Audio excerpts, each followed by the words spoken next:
Hey guys, welcome to a new winter, Cults and Culture. And today I'm here with my ever-present buddy, Dan. Hello, how you doing? Yeah, good. How about you? Good. I've been enjoying poring over my old Nirvana books, the same ones that I had back in the 90s that I used to look at all the time, and giving Bleach another listen. Are you ready to bleach your bumhole? I don't know if I'm ready to go that far. Because that's what Kurt named the album after. That's the first fact. No, today we're going to be talking about Nirvana's first album, Bleach, which was released 30 years ago this July, in fact. Was it July the 15th, I believe, was the actual original release date. So we're going to be taking a bit of a deep dive on the tracks, the history of it, the impact that it had, obviously what happened afterwards, but only just like a little bit of a top line about Nirvana generally, because we're just going to be dedicating this and focusing this episode purely on Bleach. Because we could easily go down a rabbit hole, couldn't we? Yes. We're and big have fans. A kiss and come back out and covered in bleach. We're big Nirvana fans. Always have been. And I always think that Bleach, even though it's considered probably like their worst studio album, maybe in the grand scheme of things, it's still a very impressive album of songs, I think, and some songs more than others. And I think it still, holds strong today, even when you listen to it today, let alone back in 1989. Would you agree? Yeah. And I think when I was really getting into Nirvana and, all excited, and we were making mixtapes, compilations and things, I wasn't so focused on what songs from what album and, in the way that I probably am now. And I just considered it all part of the body of work. You see what I mean? Now, looking back on it, it is. I think it is the weakest album. But it's a really good record, and obviously it was one of the ones where, for me, it was the first Nirvana CD I had. Actually, it was the first CD I ever bought. Was it really? Which suggests a level of credibility that wasn't actually there, because obviously before that I had bought cassette albums, including Now, that's what I call music, 1994. I think Dance Nation, also 94. I think I had Let's Get Ready to Rumble by PJ and Duncan, aka on cassette as a cass single. Yeah. But this is the first time, I think, because I think at the time it was available as one of those mid-price CDs. Right. So I was like, $6.99, that's the one for me. Yeah, that'll do. I remember, I can't remember the first CD I bought, but I remember in Sutton Library, which is near where we grew up, and what you used to do in this library was you'd pick an album and you go, can I listen to this please? And they'd put it on, they'd give you some headphones, and you just sit there in the library and listen to it, which is weird when you think about it, looking back on that. But basically, they had a little bit downstairs in the main bit of Sutton Library, which is still there, right? It's still there, must be. I'll be honest, I don't remember that experience. I always had to hire them and take them home. But it sounds like you had a special relationship with the librarians. No, I swear you could. Right? Touching on Floyd the Barber themes here. Yeah, exactly. But there was basically, they had the little bit in the main foyer, let's say, multimedia station. Very, very late 90s. Was it? Yeah. Right. But what I was going to say is they had they would sell off the old CDs, which had basically been run to ruin. And I remember my mum came back and she was like, I've bought you all these Nirvana CDs because you like Nirvana. Wow. And it was literally Bleach, Nevermind, and In Utero. And I think that was it. It was just them three. But I think they had multiple Bleach ones there, if I remember right. But she picked up the one that was less scratched, but it was still scratched to fuck. So a lot of it would skip, and it had all like and I've probably got it still somewhere. It had all like the stickers, and on the front it's all like tatty, you know, where people would like pull the sleeve in and out of the CD and all this stuff like 100 million times. And that was my first edition of Bleach that I bought. And I should really dig it out because it's probably, you know, who knows what kind of issue it was, if it was, you know, one of like the first run or something like that. Well, I can remember your copy looking different to mine. So right. Mine was a Geffen release. Right. But I'm pretty sure yours was like an earlier one, so probably on Tupelo. Yes, that's right. It was. Yeah, you're right. Yeah, so it's probably quite cool. I do remember yours being distinctly different. Yeah. Yeah.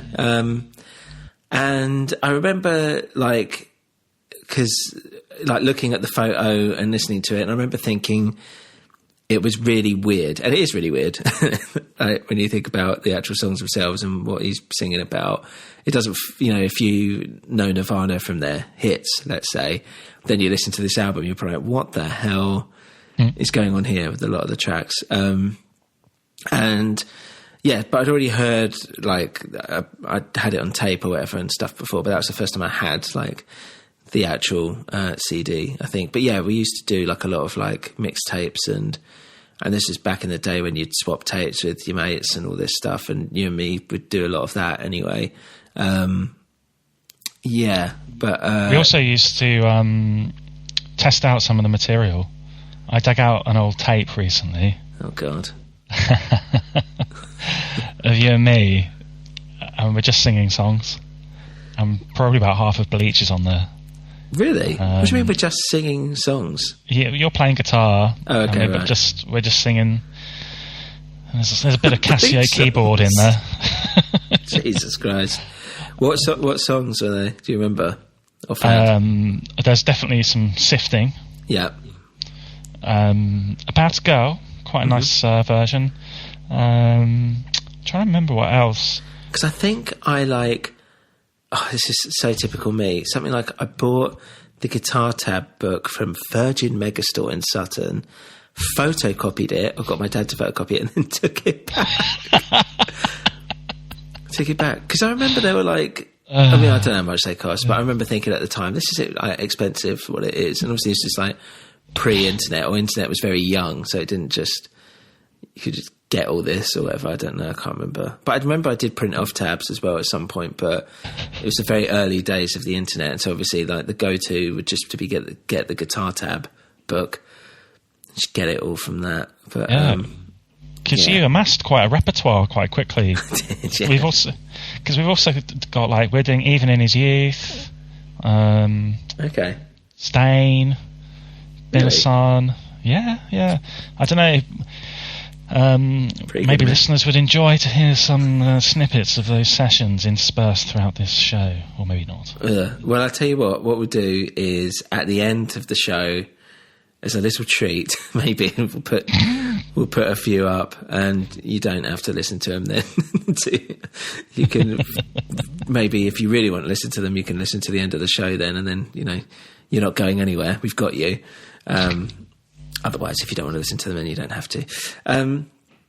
Yeah, so I think it's safe to say that Nirvana, for me personally, were probably the most influential band for me personally. And that's why something like Bleach is, you know, very close to my heart anyway. Likewise. Well, yeah, I mean, that was the band that really I got excited about and got into music with Nirvana, and just that excitement of like having a band that's your band that you really dig into, and I remember all the excitement of trying to track down all the bootlegs and things once we found out what bootlegs were, and digging out every scrap. And even now, like, if they're a band that then maybe I went away from for a few years, came back, and I was like, this is just as good as I remembered it. Yeah. And even now, you know, just last year we added School into our band set list. So yeah, it's still there in my heart. Yeah, it's true. So it's a very personal album for us, and therefore this is a very personal episode of the show. So why, what is it? What's going on? So it's a CD, it's an album, it's a collection of songs. It was released on Sub Pop, who they had kind of signed for, if you can, when you hear the stories about what that contract actually was. But, and it was the whole first wave of grunge, and essentially that Sub Pop Seattle sound. And yeah, it's still very raw. And I believe, like Kurt said, that he felt like it was an album that he felt like he had to write to make Sub Pop happy, which means that's why it's a little bit more metal and a little bit dirtier than he probably says anyway that he would have wanted to write otherwise. And yeah, when you think about what was being released in 1989, this kind of does, I can imagine this could cut through quite easily, and this whole sound, this whole genre that was starting to swell, that Nirvana ended up leading. This is really the roots of it right here in this album. And yeah, so Dan, I know it was kind of the stages of what went into producing the album, because there's some from old demos and different drummers and things like that. Yeah. So yeah, why don't you talk to us a little bit about how the album even came about? Sure, yeah. So there's a few key sessions that fed into the final product.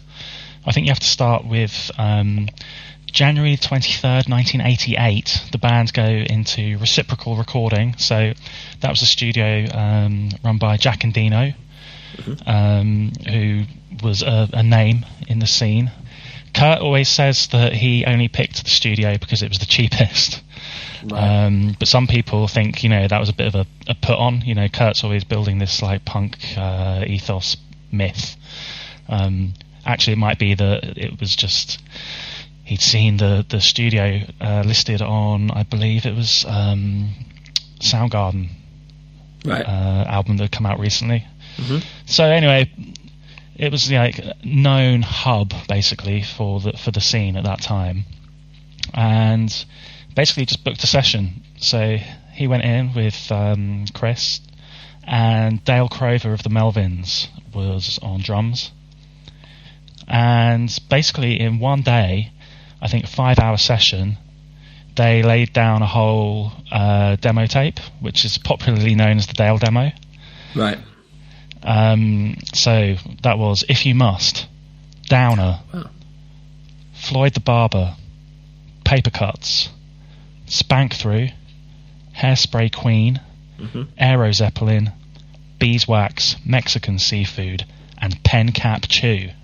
And a lot of these, they're like, you can find them on the, I believe anyway, on the Nirvana box set that came out, right, that had pretty much almost everything they'd ever laid down.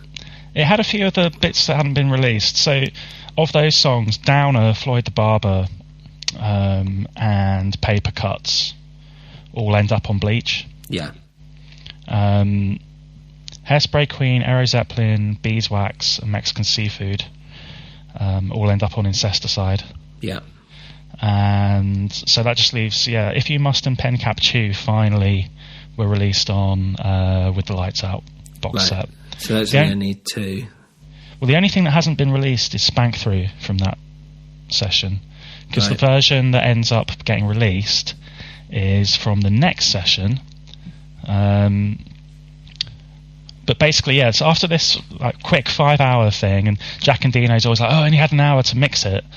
And he's always complaining because he's like, those mixes ended up on Incesticide, and I'd loved it if they'd come to me and asked me to remix them.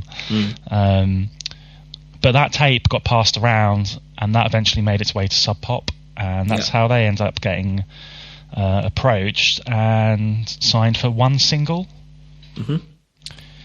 So then, between June and September 1988, they're back at Reciprocal with Jack, and they're recording the Love Buzz single. Yeah. Initially, apparently, this is where it's funny. This is where you start to see already. There's some friction between Kurt and the label, because immediately they want him to do Love Buzz as the single, and he's pushing to do a Kurt original. And he didn't want to do a cover. It's for people who don't know, it's a shocking blues song, and it's good. It's obviously a great song, but I heard that as well, that Kurt was very unhappy that the first single they were going to release was a cover. Yeah, I can see why. I can kind of see it from both sides though, because it's a great track. I suppose as a hook for people to get into the band, it's probably quite a good way to go. Yeah, I mean, apparently it was because whoever from Sub Pop saw them, was brought to see them live or whatever, and when they started playing Love Buzz, he was like classic, like, that's it. Yeah. That's the single. That's what I'm going to release. I love it. And that was it. So they went in and they recorded Love Buzz, and Big Cheese, which became the B-side. Mm-hmm. They also did Blandest, which was going to be the B-side, but they decided it was a bit weak. And what else did they do? Spank Through again, and that's the version that ended up being released on the seminal Sub Pop compilation. That was part of then this swell of kind of Sub Pop putting their whole scene on the map. Right. And is that the version that Jack Endino apparently sings on?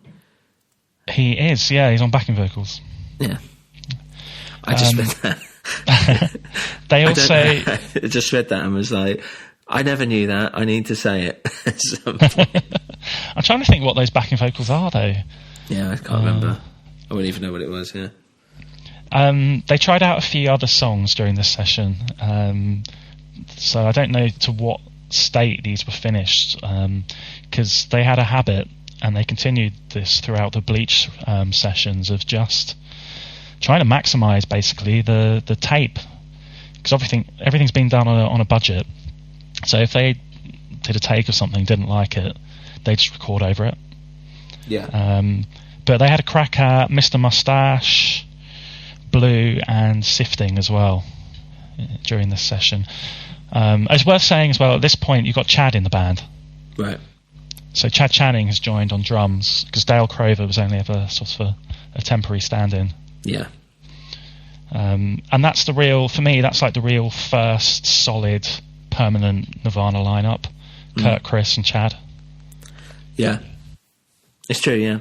It's also weird how, like, I always thought, generally speaking, until actually looking into the recording of this properly, I always just kind of assumed it was just like, and the way that you might see, like, a documentary on Nirvana or whatever would kind of do it, but it's like they walk into the studio and they pay $600 or whatever, and they're like, oh, and then we cut an album in a really short space of time, when there's the fact that they did these demos and things like that prove that it was, they had still taken their time a bit and tried to develop their studio sound or whatever coming up, walking into Bleach. It wasn't just a case of like slapping some money on a desk and going, but all right, we want 5 hours. Let's go and do it. Which I kind of had a vague idea was maybe what had happened before actually, researching this episode properly. That's it. You've got this slow build, and also what you've got, I think, as a big difference between the Dale demo and this session for the Love Buzz, is definitely a different crop of material, and I wouldn't say a progression either. For me, I think things have regressed a bit.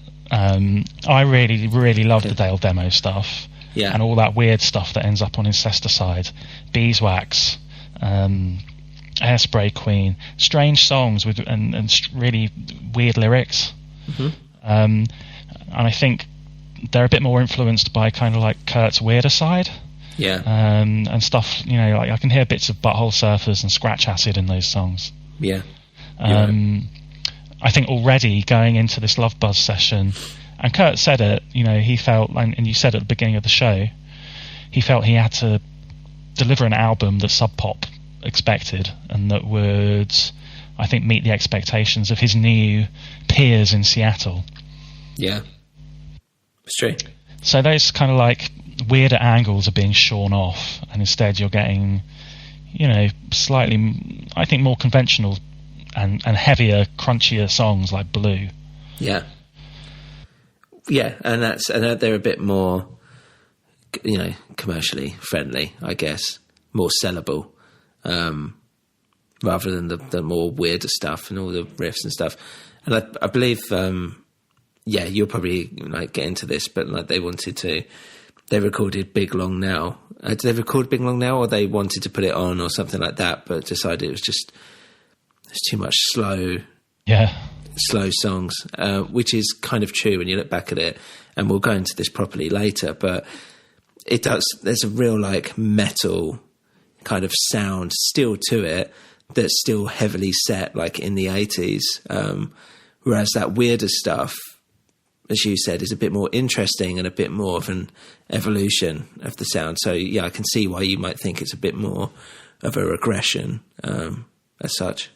Yeah, it's a step away from, I think, kind of like post-punk kind of artsy weirdness, and he's very much in step with the scene. That's the thing. He's trying to please the label, and the label's kind of feeding the scene, and it's very much, you know, which is a scene that's very much like the taste of it is set by, you know, bands like Green River, Mudhoney, Soundgarden have just become really successful, or relatively successful. And I've seen people say, I think Everett True, maybe I might be pinching this from, right, who wrote that really important article about the scene that kind of kicked it off. Yeah. Where basically you've got these guys, and they're at a certain age where the stuff that they liked when they were little kids is kind of stuff that they're a bit embarrassed of maybe now, which is like 70s hard rock essentially. Yeah. And they've grown up with some like hardcore punk and some weirder stuff, but they've got to that age now where they're kind of like, well, actually I feel confident enough to say I remember and I liked that old stuff. And so you're starting to get, and this is what grunge kind of was, it's combining that like punk, maybe like ethos and attitude, mm-hmm, with some of the heavier, slower sounds of like 70s rock. So, you know, that's why you've got like Black Sabbath, Kiss, even stuff like, I think Kurt Cobain's first gig was Sammy Hagar. Right. You've got that kind of sound mixing with like some like Black Flag and other like hardcore punk bands, and that whole sound, then that is what you get here, and that is what Jack Endino, the producer, was so good at, and I mean that is the sound of Bleach, I think. Yeah. It's true. So so have you brought us up now to the actual Bleach recording sesh? Yeah, so let's see, the dates for that were basically, as well, Sub Pop now at this point, Love Buzz has been a success. I mean, there's only 1,000 copies made, so it wasn't going to never be a success. It was the first issue in the Sub Pop singles series. Mm-hmm. They suggest that Nirvana, they want to do an EP, but they push for an album. So basically, when they turn up to do the recording, they're paying for it anyway, so they're like, let's just record an album. Yeah. December 24th, Christmas Eve, 1988, they go in, and apparently Kurt is up most of that night finishing off all the lyrics, essentially writing them from scratch.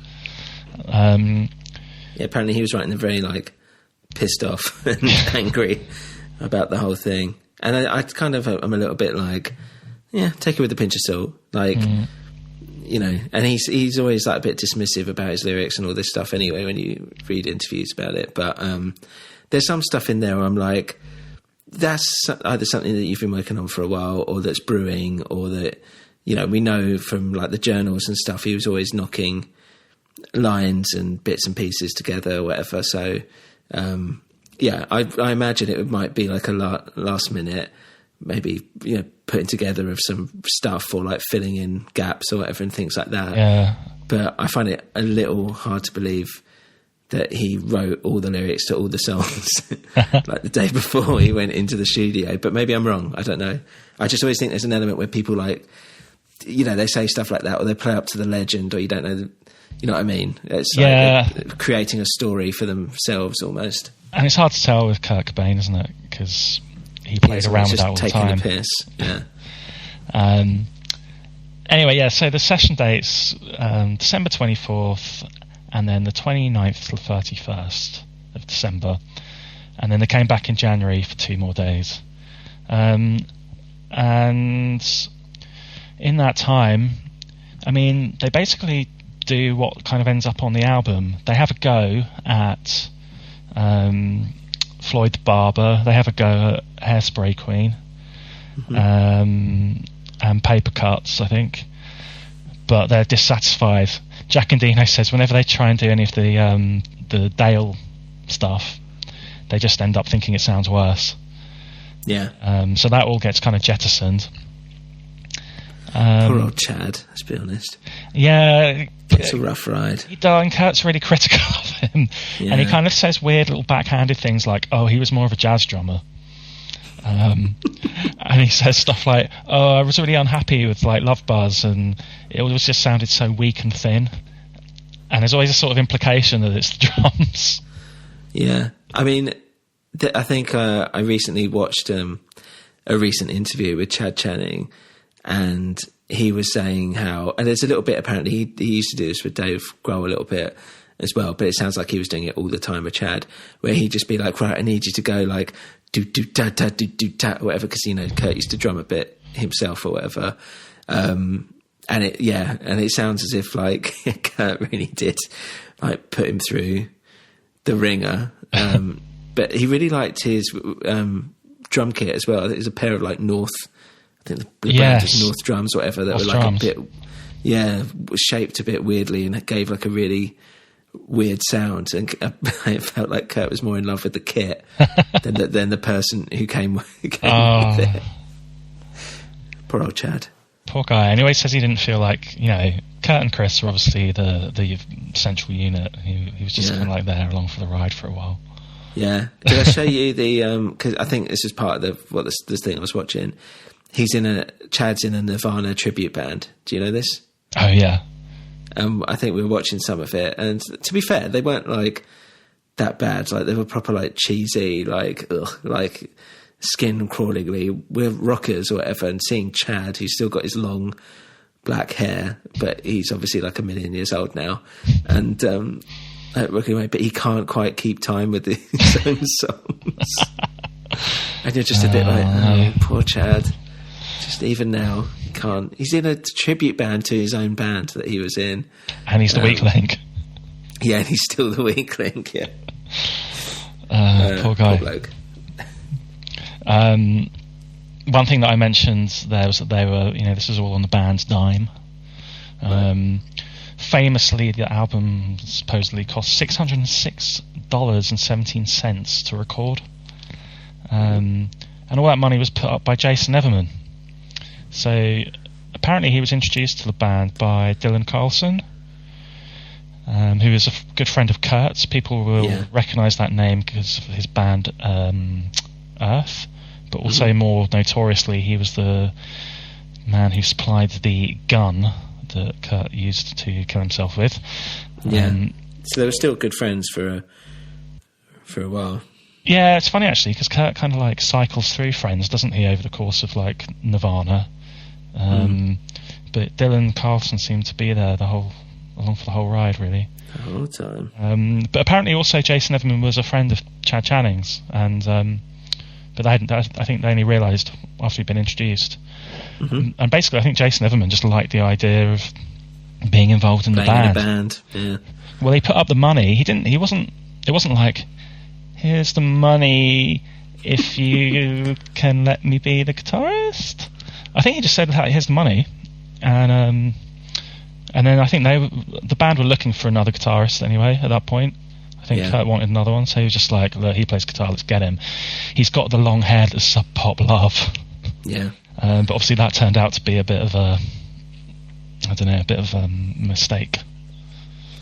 Yeah. Well, what do you mean, a mistake in what way? Well, once he was in the band and they started touring, he was more of that kind of like, the rock. Oh, right. Rock side. It was all like, I got Kurt saying stuff like, the way he used to like preen about on stage and pose and shake his hair was really disgusting. Yeah, he was completely against like it's the antithesis of what Kurt wanted, this band to be about. He wasn't punk rock, basically. Yeah, he was still stuck in the 80s. There's some story where someone said, like they thought he was into punk, and Jason Evans said, I like punk, and eventually at some point they actually went and flipped through his record collection, and they were horrified to find it was just full of speed metal. That's great. Poor guy. So anyway, but yeah, he paid for the record, and they put him on the back, so he's listed as a performer. Yeah, but he didn't do anything. Did not do jack. No. He's on the cover as well, we should say, of the album. But yeah, again, no, that's it. He paid for it, he's on the cover, he's on the back, but he didn't actually do anything. So that's kind of that's it, really. Those are the sessions. Trying to think if there's anything else really important or pertinent. No, not really. I think it's quite interesting. I was going to talk about their equipment a little bit before we go into the song, into the songs themselves, because a lot of people think, what was the Bleach sound, and what was Kurt using, for instance, and been able to kind of dig up a little bit about that, and I'll kind of talk about Kurt's sound, generally what the grunge sound really was. Kurt, so for recording Bleach, he used the studio, so Jack Endino's Fender twin reverb amp, and he used a Boss DS1 distortion, which was his favourite, I believe, distortion pedal, and that he used constantly, right up until the end. And it's a very cheap pedal, to be honest. I've got one, and I used one a lot, and I've got to fix it actually, because doesn't actually work anymore. But you can get them for like 20 quid, I think, off eBay or whatever, if you really want one. And yeah, it's got he loved to like Boss pedals generally, apparently, and that's the kind of how he got that kind of distorted sound was about using that. I don't know if he did use any other pedals. Some people say he was using delays and reverbs and all this stuff, but it sounds as if a lot of it was just running through this distortion pedal and the rest was through the amp, but I could be wrong. In terms of guitar, apparently he used a Univox High Flyer. They are super cheap guitars, and he used them quite frequently actually throughout the course of Nirvana. And you can actually see one, for instance, on the Heart-Shaped Box video, where they're playing. He's got a white one in that one, and he used used to use like a Jaguar as kind of his main guitar, which is usually seen with. He did use a lot of variety of guitars. He was smashing them a lot as well. Keep in mind, and he also, this isn't really relevant for this, but. He designed the Jag Stang, half Jaguar, half Mustang, which is the guitar that I use today, and I've used it for a while, and it's a bit of a nightmare. But I've actually had it. I've taken all like some of the factory stuff out and replaced it with Kurt's setup as much as I could, and not the. I mean, there's an element where it's like, why even bother? It's not like I don't want to copy his exact sound, but it was like, well, it's not me trying to copy the Nirvana sound. It's more like, well, I've got this guitar. This is what he did to the guitar to make it sound better in his eyes. So I'm just going to do the same because no one else really uses that guitar. I think Billy Joe from Green Day, used it for a while. Whatever. Anyway, that's boring. But yeah, for Bleach, he used a Univox High Flyer. And yeah, that's kind of it. That's all I've got about the equipment that was really used. I imagine a lot of it was just using whatever was there on the day. Yeah, but that was probably, they wanted that sound, so they just used all the mics and stuff that were there. Because that's what all the other Seattle bands were using. Yeah. So what was the... so before we go into the song-by-song approach to it, what was the original track list then that was submitted to Sub Pop? Yeah, so this is something new. I hadn't heard this before. I thought this was quite interesting. So originally, side A was going to open with Floyd the Barber. Mm-hmm. Then Mr. Moustache, School, Scoff, and Sifting. Okay. Side B. Yeah. Side B would have been Love Buzz, Swap Meet, Paper Cuts, Negative Creep, About a Girl, and Blue. Right. That's initial thoughts? Yeah, I can kind of see it working. I can kind of see it working. I think that's quite an interesting lineup, an interesting way of playing it. Yeah, well, I put it into my computer the other day and listened to it like this, and I really enjoyed it. It's really good. Yeah. I think looking at it now, because I've got it on paper here, and looking at what was released, I think they really front-loaded the album. Yeah. Because when you look at, and again, people are probably thinking like they're familiar with the track list from the CD or from Spotify or whatever. But if you think about it in terms of an LP with two sides, side B on paper it looks quite weak. Yeah. And especially without the two bonus tracks that again people probably think of as part of the album, which are Big Cheese and Downer. Yeah. You've actually got that side B. It's quite insubstantial, and it ends on Sifting, which is quite a strange way to end the album. It's a really I think. Really weird way to end it. And I kind of understand ending on Blue because that was how they ended a lot of their sets live as well. It was with Blue, I believe. Yeah. So that kind of makes sense. That's the thing that sticks out most to me, because I can imagine Kurt thinking, end on Blue. And it's weird in a way. So, they submitted that and it was rejected, essentially. And Bruce Pavitt said and ordered that the album was resequenced. And apparently that's part of the reason for the delay in releasing it, because obviously all this was done by January 1989. Yeah. And the album doesn't come out for another, 6-7 months. And also I think there were problems there with cash flow in the early days of Sub Pop. Apparently at one point they even asked Nirvana for some money, I think, to get some copies printed. Oh, really? And they were like, Christ. No, we'll take the tapes elsewhere. And they were like, oh, we've suddenly got the money, thanks, we'll get that record out for you.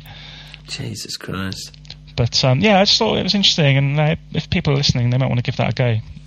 Queue it up and kind of get the band's original vision for the flow of the album. Yeah, I might do that myself, actually.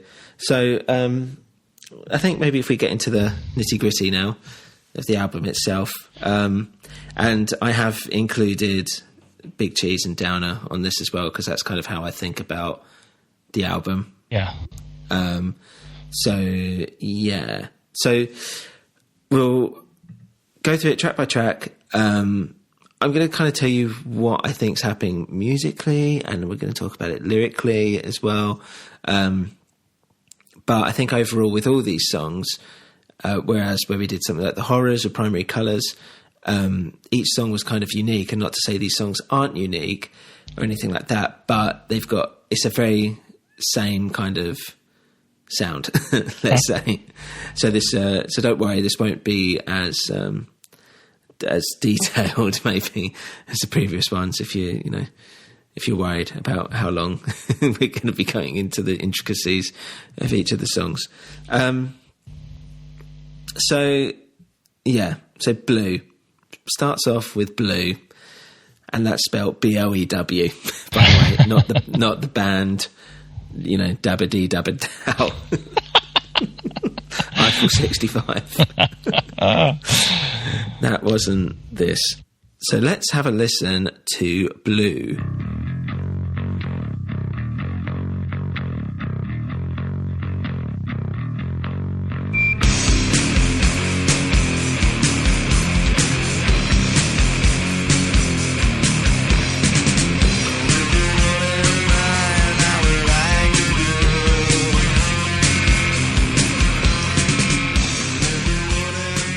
So it starts with a very heavy, deep bass, and I think what had happened is that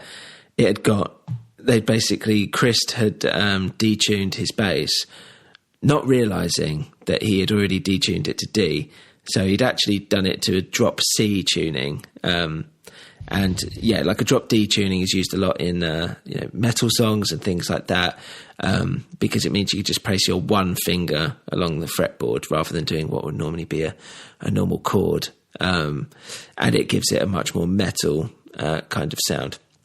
So he'd done that, but he dropped it to a C, so it's super, super deep. And I think they recorded a few songs like this actually, apparently, yep. But Blue was the only one that actually made it. So it's very simple. The guitar actually follows the bass and the vocal melody for the most part. It's quite dirty. It's a little bit flat, to be honest. But then, it's got some high pitched backing vocals, and I don't know who did those. Kurt, maybe. I think so. And I feel it's rare for Kurt's vocal and guitar to be doing the same thing at once after this album, but it happens quite a few times during Bleach. It's got it's got a solo, which again happens a lot during this album. It's quite a metal kind of sounding, quite rocky solo. It's here that you can really hear that grit in his voice, and he unleashes that scream that that makes his voice uniquely Kurt Cobain's, and it's got a great ending. You could do anything, and it's a good opener. So you can tell it's going to be kind of like a rocking album as such. So I mean, music-wise, Dan, what do you think about Blue? I'm not as enthusiastic about it as you are. It's always been one of my least favourite songs on the album. Seeing this alternative track listing has been quite eye-opening as well, because I wonder, what did Sub Pop see in this song that they thought that should be at the start of the album, and also they selected it then as the single to release. To me, it's quite a fairly slow, mid-paced kind of song. Like you said, with the vocal melody following the guitar, it's kind of not that interesting. The hook at the end, I agree, that's probably like the best bit. The you could be anything, you could do anything. It's a bit flat, but again, I mean that's the problem with a lot of the recordings, I think. What do you think it's about lyrically? He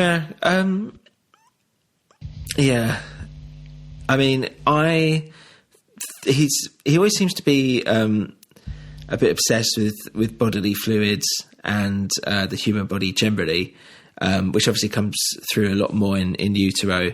And he's very open about that and how fascinating he finds biology in general.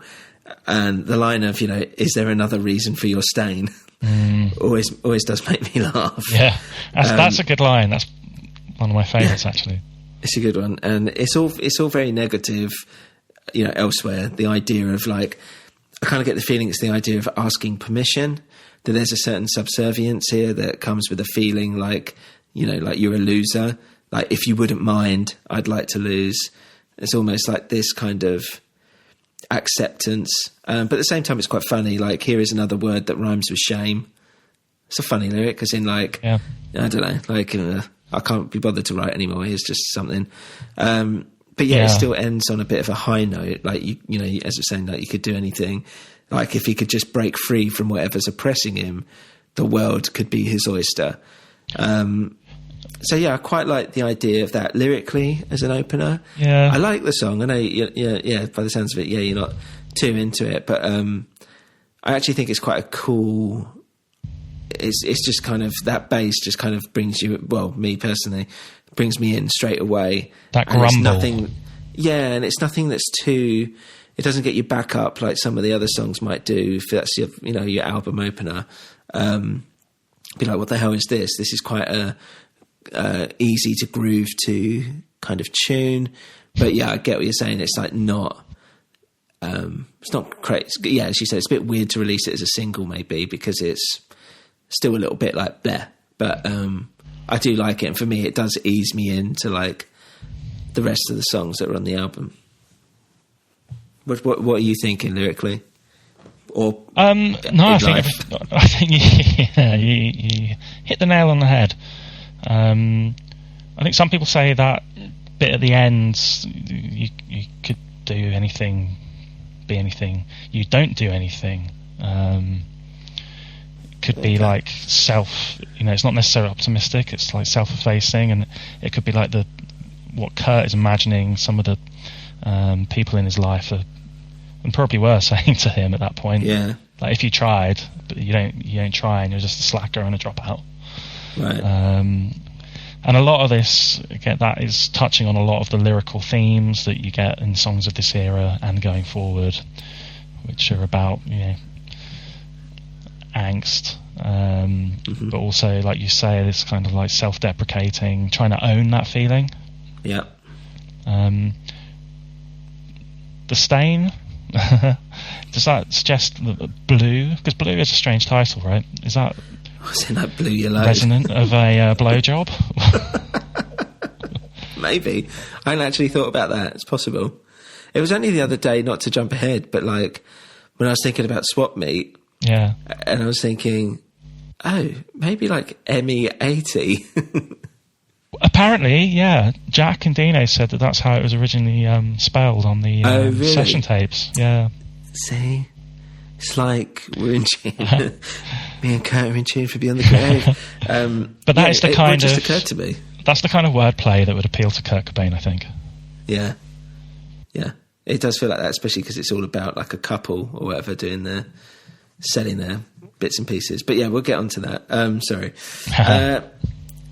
So not for you, it's not the best opener. No, but I mean, I always liked it enough. Yeah, fair enough. So the next song is Floyd the Barber. Now, this is the first song that I learned on the drums as well, believe it or not. So let's check out Floyd the Barber.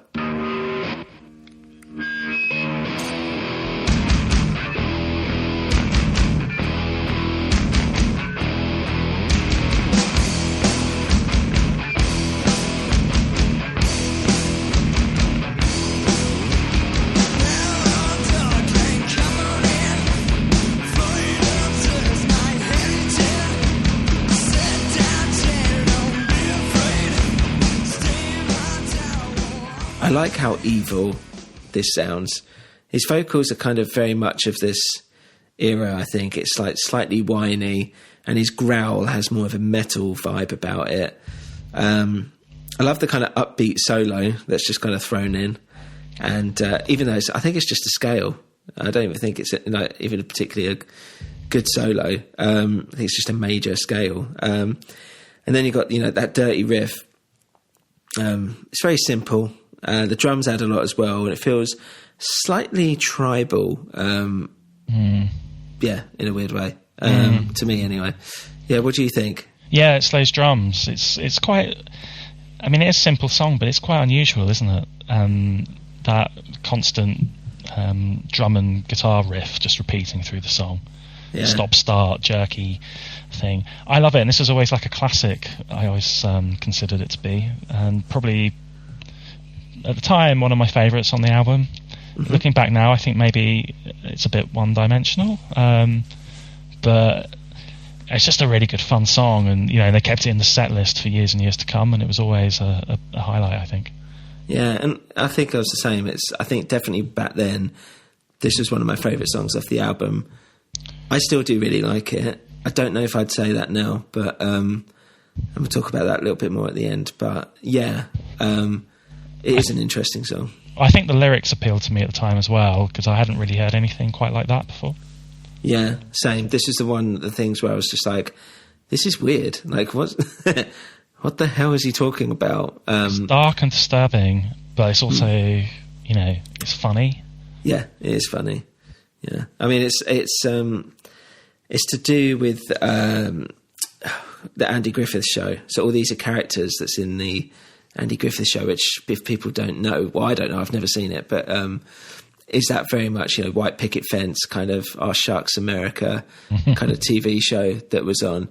So obviously having this kind of, this family friendly stuff juxtaposed against this horror film being played out about some guy going in for a shave and then basically getting orally raped and murdered.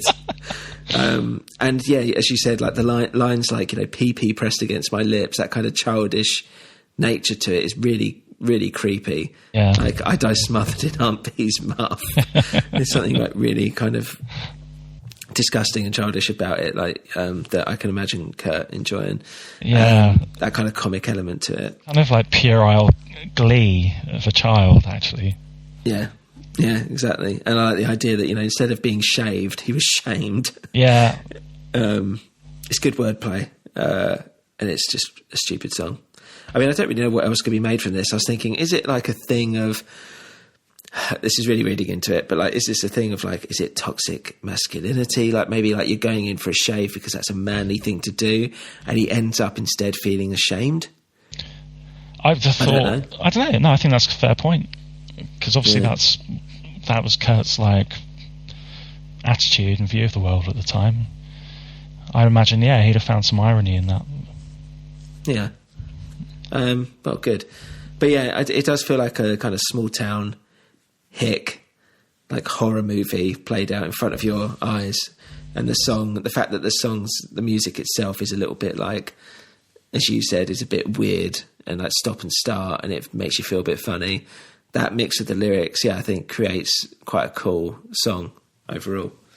And worth mentioning, this is, of course, Dale Crover on the drums. Oh, right. Which is why they sound so great. Yeah.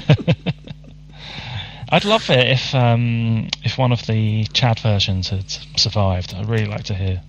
Yeah, it must be around somewhere. There's a lot of stuff where I was reading like Jack and Dina, and he's like, oh, this stuff was like taped over, and then it suddenly appeared out of nowhere, like 10 years later or something. So you never know. Maybe there's still something out there. Maybe. You never know, you do. You never know. I've been amazed at what's come out over the last 10 years. So next song is About a Girl.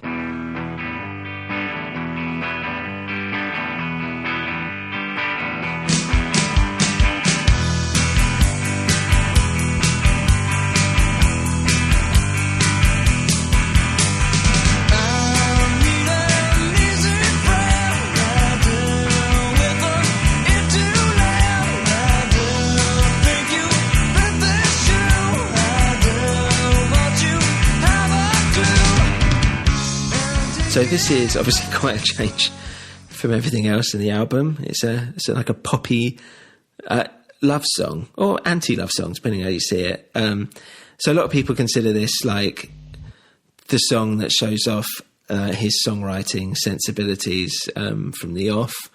Like Dave said, he thought it was like a Beatles album. I think Butch Vig said, Beatles song. Butch Vig said the same thing. Mm-hmm. It's very simple. His vocal melody, and the way he sings it is what, makes it really. And it also, I think it's worth mentioning as well that Chris is a really good bassist, and he's so in line with Kurt, but his flourishes add so much, and yet they don't always tend to like stand out that much unless you're really like looking for it. And I think it's quite masterful, really. And you can kind of hear a little bit in his playing. That's a really nice point. I mean, generally he is unsung, isn't he? Really, Yeah, of very course, much all so, of Nirvana's body of work. Yeah, and it's, you know, if you really want to listen to Nirvana songs from a different angle, if you just like focus on listening to the bass, you'll hear like how great like Chris is, and like what he was doing that's complementing the song, and what Kurt was doing in particular. And yeah, I think for this song, it's that kind of tinge of melancholy is what kind of makes it for me anyway. Yeah, musically, what do you reckon? I just think this is a fantastic song, whichever way you look at it. I think it's an instant classic. Any artist could have written this song, recorded it on any album. It just so happens it was Nirvana on this, you know, this grunge late 80s sub pop Seattle album. Like you say, it's very Beatles-esque. It's the first time that he's kind of confident enough to just put out a really strong pop song. And obviously that's a pivotal moment going forward in terms of the development of his songwriting and the Nirvana catalogue. Yeah, exactly. And I think lyrically as well, I mean, quite famously, it was dedicated or whatever to Kurt's girlfriend at the time, Tracy Miranda. He basically asked him and said, "Oh, you write songs about all the different assets of your life, and you've not even written a song about me." And so this was the song about her, about a girl. She's the girl in question. But yeah, there's kind of like a melancholia to it, and I'm not really sure if it is a love song, to be honest. You know, he says he needs an easy friend and all this, but he can't see her every night. So there's almost like a resentment kind of going on, like, I'll take advantage whilst you hang me out to dry, almost like, you know, you isolate me like that, and I'm going to use that time to my advantage. And it's mixed in with, you know, that, you know, I do think you fit this shoe, like a Cinderella reference, romantic by its very nature, but she doesn't have a clue. So it's kind of like a double-edged sword in a way. And also the fact that, you know, that repetition of I do could be seen, and maybe it's obvious, a reference to obviously getting married. But yeah, things like, you know, waiting in line for a number, hopes you'll make time for him still, maybe. There's these little bits where it's like, it's not this soppy love song. There's actually like a little bit of, you know, almost like anger, or resentment or something else to it. It's the uncertainty of someone who thinks they might be in love, but they're expressing some of their frustrations as well with the relationship and the whole situation. Yeah. That line that you picked out about I can't see you every night for free, apparently that was a direct reference to the fact that, because she was paying all the rent in the house. Yeah. And she kind of said, you know, if you don't bring some money in, I'm going to kick you out. Yeah. Which is fair enough. Yeah. Apparently, he was quite nervous about the thought of recording this and releasing it on this album. But at the same time, I think he was quite committed to the idea of doing it as well. Yeah. So he needed a bit of support, I think. But like when he played it, apparently they all thought like, this is great. And Jack and Dino was like, we have to do this song. And they were like, oh, we'll sub pop like it. And it's like, who cares? We need to do this album. Right. It's your album. You got to put it on there. And I can only imagine Sub Pop were thrilled. Yeah. It's interesting, isn't it? I also think, you know, not to get too deep into this, but like Tracy Miranda is like another like unsung hero of Nirvana. The fact that she basically, you know, as you were saying before, the fact he wasn't paying any rent, but also like he had tons of cats and animals and he didn't clean up after himself or after any of the animals. So she would do like a full day at work or whatever, then have to come back where he hasn't been doing anything or writing music or whatever. And then have to clean up after him as well, which is really unfair. But like, and the fact that she was kind of, I think she said herself, whatever, she felt like she was mothering him a little bit rather than being his girlfriend. But you think, you know, he's quite this sweet woman who, you know, kind of helped him, supported him basically during this whole during this whole thing. She was like his benefactor, really. Yeah, I mean, have you seen her now? She was in. I think she was in Montage of Heck. I can't remember. Yeah. And it's like she's a big lady now, basically. But you're just like, she's clearly like still upset and still like loved him a lot. And there's always like, you know, whatever people say about Courtney. I mean, I'm not a Courtney fan or anything like that, but there's something like quite sweet that you feel like, you know what I mean, like with the whole Tracy thing. And now listening to About a Girl. In retrospect, and also like seeing Tracy like that and get upset and whatever, you know, kind of puts it, I don't know, makes me feel a bit different with it in a good way, but also in a sadder way. Yeah, that's true. But thank you, Tracy, because if she hadn't supported him during this period, then we may have never got him flourishing as a songwriter. We may have never got this music. Exactly. And there's loads of people out there now who are like bumming on people's sofas thinking they're going to be the next Kurt Cobain. Yeah. I know. Where was my benefactor?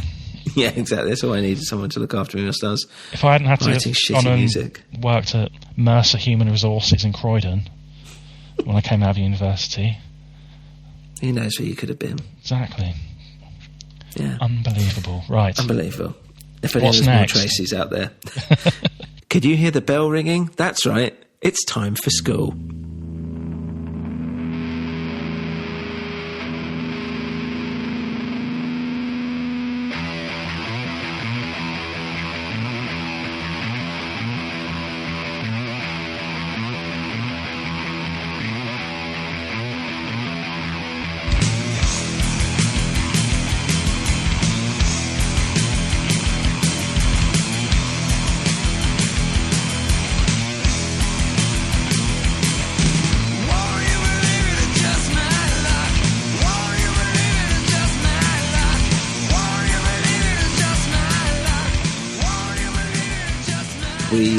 We played this last year in our band, Cells, and it's so simple. Like most of the stuff on this album, it's really simple but very effective, and that's, you know, down to Kurt. Basically, it's a very simple riff. It's not even like it's a real song. It's weird. It's got a cool like mini build up to the chorus. Some good drumming in there as well. Yeah, it's got a big solo, which I'm like, it's okay compared to the other solos that are in the album. It's just one of the better ones, I feel like. It's got that whole like quiet section, again, that's kind of building up to the crescendo at the end, and you can see why it's so powerful. You know, when it's with Kurt screaming like that, and the fact that the pace changes. You know, there's a bit more variety kind of going on here. And I like it. It's just a fun song, and it's a little bit, it's doing something a little bit different, and it really just shows off Kurt's cool voice, I suppose. Damn true. I agree. This is, that riff is like humongous. That's an arena filling riff. It's one of the more, I think it's one of the more fully rounded kind of like rock songs. Yeah. Fully rounded and realised. So it's an obvious like easy hook into the album. I'm surprised, like Sub Pop didn't pick this as the one to push. I really like the drums, and again, like actually learning them to perform the song gave me a new appreciation for that. Right. And I've heard people like say again in defence of Chad, with Nevermind, that, you know, a lot of those drum parts were already in place before Dave joined. That Chad had come up with that. But Dave says that as well. Dave's vocal about that, the fact that, you know, Chad had a lot to do with Nevermind, more than people realise. Yeah, I'm good he says that. Butch Vig's gone on record as well. But yeah, so this is a Chad song, you know, this isn't a hangover from any of the previous drummers. And Right. the patterns are quite cool, and it's really, it's like really good fun to just like bash through. Yeah, I think it does show off Chad's drumming, which is, you know, pretty good sometimes. So lyrically, it's it's all in there, really. It's about it's about different things, but the same kind of thing. So it's about that kind of high school culture never really ends when you leave high school. It bleeds into real life, but this time there isn't a recess. You don't get a break. This is it now. Won't you believe it? It's just my luck. So there's obviously an ignorance there of the real world that's being played up to in like a kind of mocking manner. You're in high school again. It's like, this whole like continual loop of high school culture. And also apparently it's about the kind of sub-pop grunge scene as well, which he felt was super incestuous, and it was like being in high school again for him, having these little cliques and all this stuff, which is quite interesting. And I can totally appreciate that with every scene everywhere. Yeah. Apparently, initially he was going to title this Seattle Scene. Oh, really? Yeah. But then, again, I think in a good move, and this is kind of like what's quite cool about kind of Kurt's connection, I suppose, through his lyrics with his listeners, is he kind of takes that idea and he just makes it a bit more expansive. Mm-hmm. So now it's kind of like it's about school, and everyone knows, what that feeling is. To school, yeah. Whilst also, still critiquing the Seattle scene, if you were aware of that. And obviously the music is reflective of, probably the most reflective of, it sounds like a sub-pop grunge song. Yeah. I'm sure actually that probably then wasn't lost on some of his peers. Maybe that's why Sub Pop didn't like it as much as I think they should. Yeah. If they found out. You can't really tell from that off. Yes, this takes us to Love Buzz. Let me ask you, can you feel my love buzz?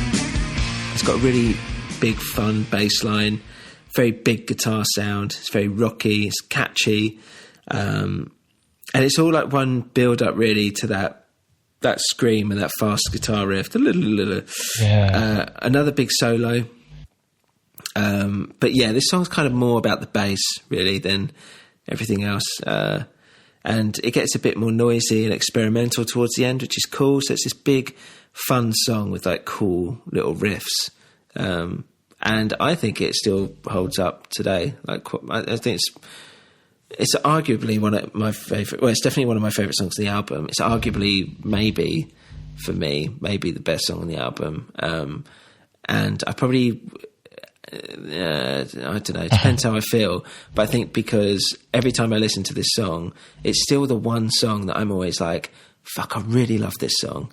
Yeah. Do you know what I mean? Every time I hear it. It's got a lot more energy than a lot of the other tracks, I think. And especially, like you said, that guitar work on this song I really love. Yeah.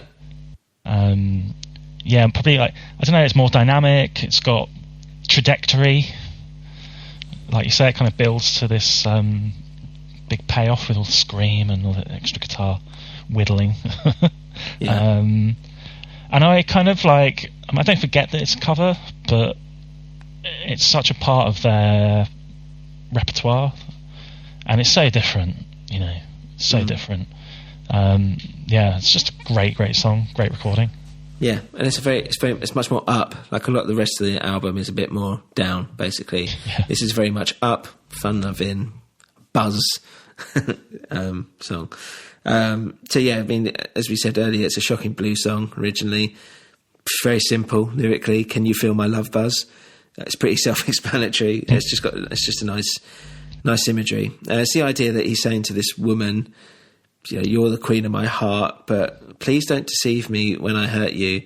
Just ain't the way it seems." So it's more of a question really. As in, this love is one-sided because it's quite selfish love. Like if he hurts her, then she's misunderstood it. It's not his problem. Almost victim blaming. I don't really know. I can't really, if I'm, and this is me taking it literally, which maybe you're not supposed to do anyway. But yeah, I couldn't quite get my head around it. I don't know. What do you think? I don't know. I've never really paid too much attention, and to a degree, I think part of the reason why they liked it is that it's kind of like a bit of a throwaway pop love song. Yeah. Although, I mean, they were kind of like a bit of a psychedelic-y rock band. The story goes, I think they just like found this LP in a thrift store bin and just thought it sounded cool. Yeah, Chris did, I believe, and showed it to the others. I don't know if there's any deeper reason for why they picked that particular song to play.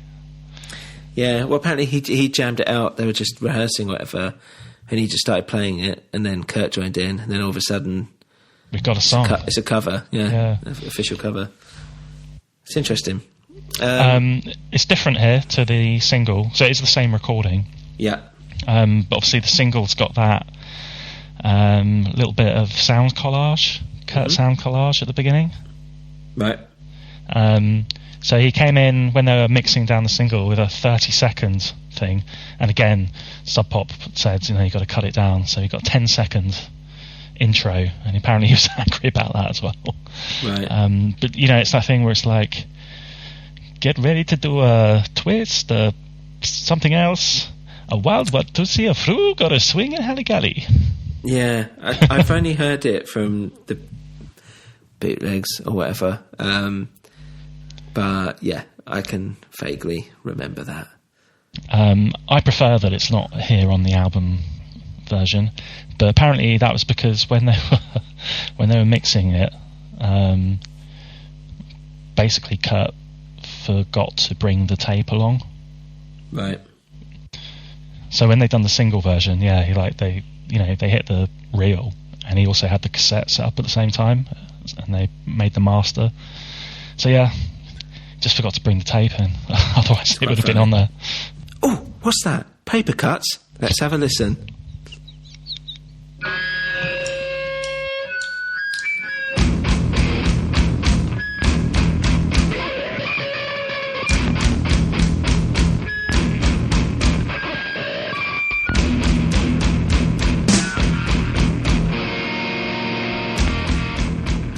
So Paper Cuts, that was Paper Cuts. It feels like it's some shit metal song, to be honest.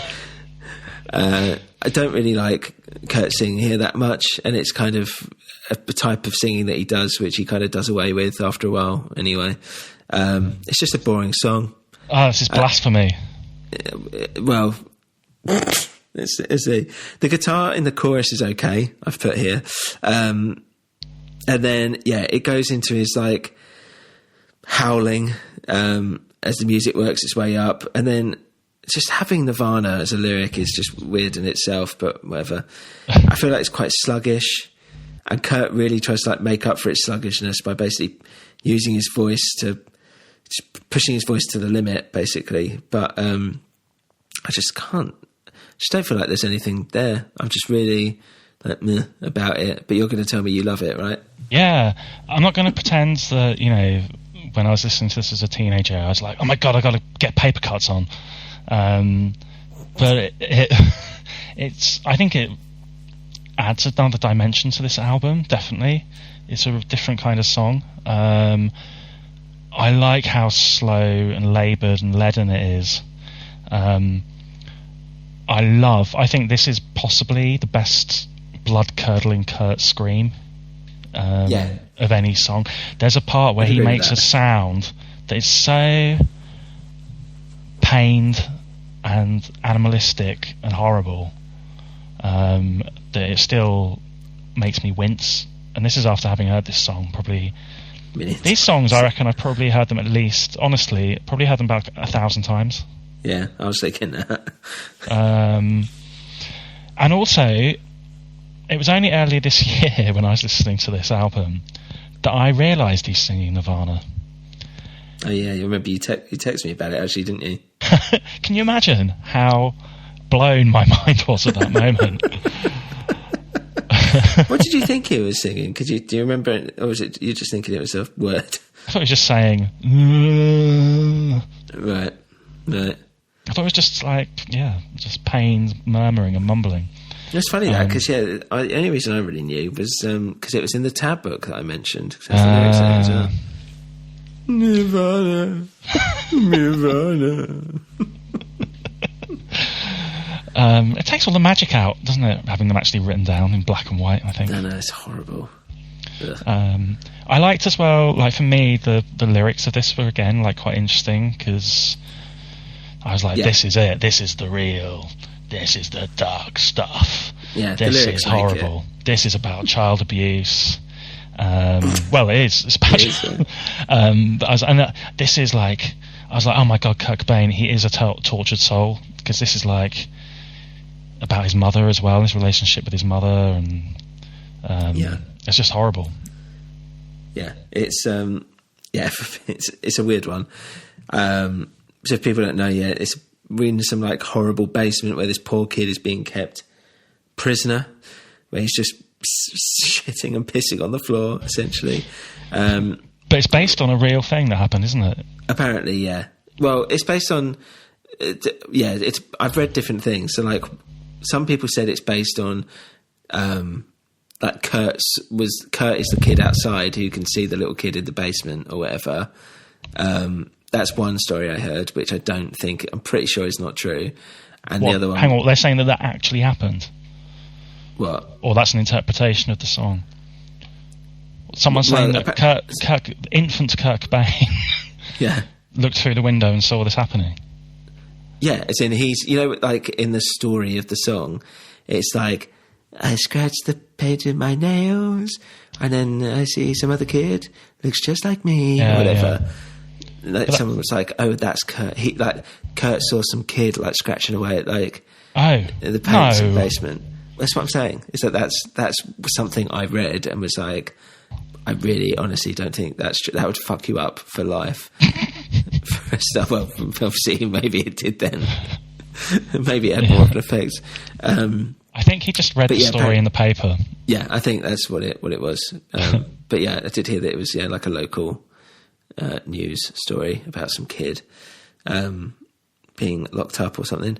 Which he then again he took, similarly he then took inspiration from another story to write Polly. Yes, true. Yes, but yeah, the imagery here is gross, and I wonder if it's also like an anti-authority thing with kids versus parents. I don't know. But again, there's this feeling of being trapped. He feels a maternal love for a woman. That doesn't necessarily mean that it's his mother. Perhaps it's someone that mothers him too much. Like we said, maybe that's Tracy. Don't know. And yeah, with the him screaming, "I said so," it reminds me of like the classic parent excuse of like, when it's like, well, why? Why should I do? Why should I do this? Because I said so. Like that kind of being screamed at that pitch, as you said, is really like, it makes you feel weird. And then, let's take out the fact that the band is called Nirvana, and using it in the context of the song, it's almost like he's in this like heavenly bliss, maybe by like, being down here. In squalor, yeah. And this poor kid, so he scratches at some pain, he gets found, and and then at the end, it's like, so he's accepted some friends of ridicule. So is it like, is he in a madhouse? The line like about his whole existence being for our entertainment, which is kind of true in how news stories push these incidents for entertainment, essentially, because they think people want to watch it. But yeah, it's a real horror story. And apparently, Kurt read a story about a kid like that in their hometown, something like that. And is this Dale Crover drumming again? Yeah, it is. It's a remix of the initial Dale demo. Dale demo. Imagine if that was your name. What a great name that would be. I think, I think basically he knew the story. He took influence from it and imagined himself in that situation, and then he's applied that to his feelings about his relationship with his mother. Unfortunately, I think it is his mother. Right. That's my impression. It's Wendy. all about how then degraded and trapped and stifled he feels. Oh dear, she had a rough time. Yeah, it's an interesting, weird song that you don't like. But I don't particularly like.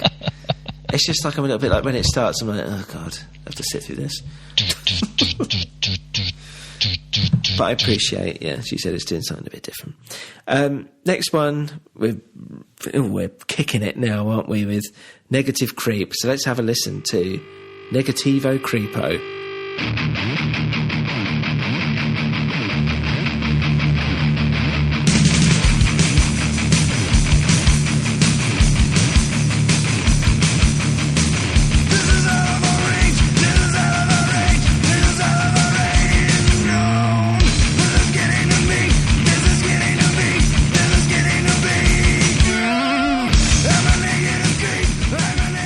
Scorcher. Ooh, loved it. That riff is something. Ooh. So that riff, like, it's not even really a riff. It's something like if you gave someone a guitar who hadn't played guitar ever before, it's just sliding up and down the neck of the guitar. It's something that, someone might actually be able to play if they've never played guitar before. But that's what I kind of love about it. Again, its simplicity. And it's kind of like an engine, that's like, revving up or something like that. And then it's got this very cool chorus riff. And Kurt's really selling it as well. There's a lot of within the song, a lot of offbeats and changing of the pace. And it ends on a fade out, which apparently scientifically is proven to be an earworm. It's hooked in your brain if you fade a song out, apparently. It's a little tip if you didn't know already. And lyrically, it seems to be quite a horrible story of some creepy loser stoner preying on a young girl. I've had to I can't listen to it in the car anymore because I've got kids, 2 girls, and hearing like "Daddy's little girl ain't a girl no more." It's not something you really want to sing, with them around. The fact that it gets like more hectic as it goes along makes it feel like there's like almost a weird violence to the song as well, like a crazed obsession to it. And there's a little tidbit as well. It's supposed to be a homage, lyrically at least, or whatever, to Mudhoney's "Sweet Young Thing Ain't Sweet No More." Or a rip-off. It's not a rip-off, apparently. It's not a rip-off, apparently. It's a homage. A homage. So there. A homage fray. Yeah. Rather than a homage fray. What do you think about it, Dan? Negative Creep. It just You're more of a positive creep, aren't you? Yeah, I'd like to be proactive in my creeping. You do it with a smile. It's funny, actually, because, reading my old books, some of the stuff, was garbage, frankly. I think there was such a big rush for anything Kurt Cobain or Nirvana related. And some of those books are really good, but some of them are like the cheapo ones that you get in like the Works and things like that. Yeah. And one of them is like it just talks about this song in one line, and it's like a disturbing insight into the mind of a paedophile. Just because it's got that line, I don't think that's what this song is about. I think that's gross misinterpretation. He's talking about Kurt. This is a disturbing insight into the mind of a paedophile. Yeah. Kurt Cobain. Songwriter. Yeah, exactly. But this is kind of another self-deprecating song, I think, isn't it? He's kind of singing about himself as like, I'm a negative, creepy guy. Yeah, exactly. Some stoner fucking idiot. But this again, it's like another highlight because it's just like, whoa, high octane, loud, satisfying song. One of my all-time favourite misheard lyrics as well. I'm an egg in a tree. I'm an egg in a tree? Yeah. Instead of negative creep. Oh God, I have to re-listen to it. I'm an egg in a tree. I'm an egg in a tree. That's quite funny though. Jesus. Yeah, good song. Yeah, it's a good song. And they still played it live for a while afterwards as well. Yeah, this is one that lived on. Yeah. So next up is Scoff. Let's have a listen to Scoff.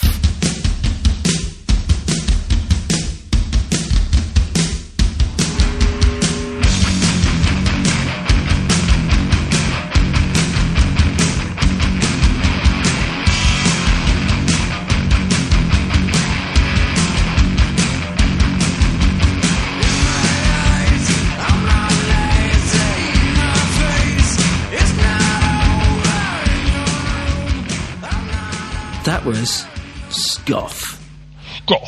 Scoff. This is actually one of my favourites. I feel like it's a better Paper Cuts. I'm surprised to hear that. I think the riffs here are better, to be honest, more interesting. What Kurt is doing is a bit more varied. It's a weird chorus, and there's some cool double pedal, maybe, drumming. Feels like it's a real dirty, rotten guitar. There's lots of floor tom. Another solo, but again, it's okay here. It kind of juxtaposes the tribal drumming and then joins it before going back into the verse. And I really like it. Yeah, I like it a lot more now than I did at the time. I think it just sort of, I don't know, it was a bit of a throwaway at the time. I never really took much notice of it, but now I think of it like it's pretty solid, like it's a rocker. Yeah. It's one of the more upbeat tracks. I think it suffers for the lyrics. I think if he'd developed this one a bit more, it could have been really, really good. Yeah, I don't mind the lyrics. Actually, as in, you think they're a little bit throwaway? Yeah, I think that hook on the chorus of "Give me back my alcohol." Yeah, it's not that compelling, especially like the way he sings it. I remember talking to you about this probably back in like 1997, right.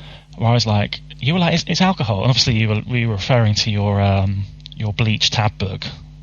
So you had the you had the higher moral ground. But I remember you saying, it's alcohol. I'm going, it's not. He's not singing alcohol. There's no hard C sound. It sounds like he's singing "Give Me Back My Albert Hall."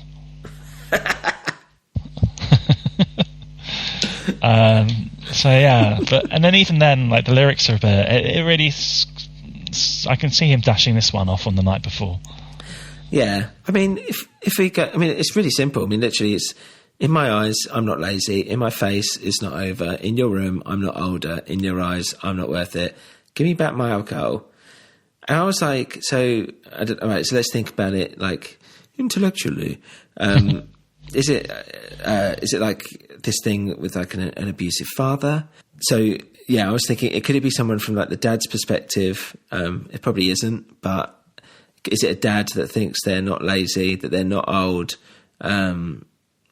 But, you know, really what it's about is the kid being called lazy when he doesn't think he is. Maybe being shouted at in the face. It's not over. No, it's not over. You know, it's just kind of thing that parents say, I suppose, in films. In his room, like his bedroom, he feels like he's a kid, maybe. Like in the dad's bedroom or whatever, he feels like he's a kid. In his dad's eyes, he's just not worth it. Almost like he's not even worth a beating, maybe. And then heal a million, kill a million. Almost like these moments are, what changes how you see the world, like for the rest of your life. Like, are you a good person or a bad person? How these incidents can frame how you see the world. Heal a million or kill a million. That's me maybe reading way too much into it, but I thought it was interesting. That is interesting. That's very deep reading. I hadn't thought about the song in that way before. Thinking about what you said, how few lyrics there are actually in this song, makes me think of something I think again Jack and Dino said, which is like you didn't really notice, even though Kurt's like come in with scant lyrics, and then ends up just like repeating them. He adds so much versatility to his singing approaches, and he'll sing the same line on the same part of the song, but he'll sing it differently the next time, and it just brings that kind of brings a certain level of versatility, and it just stops you from realising that it's just the same lyrics throughout the whole song. Yeah, he had a knack for that. Yeah, okay, I can understand that. So this is actually one of my the better songs on the album, I feel. So next up is Swap Meat. Let's have a little swap of those meats.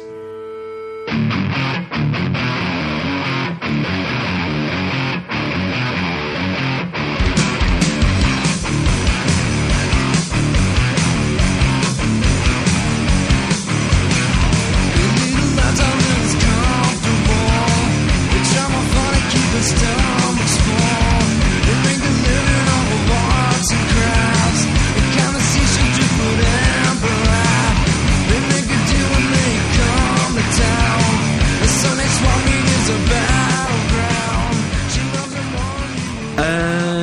don't mind the song.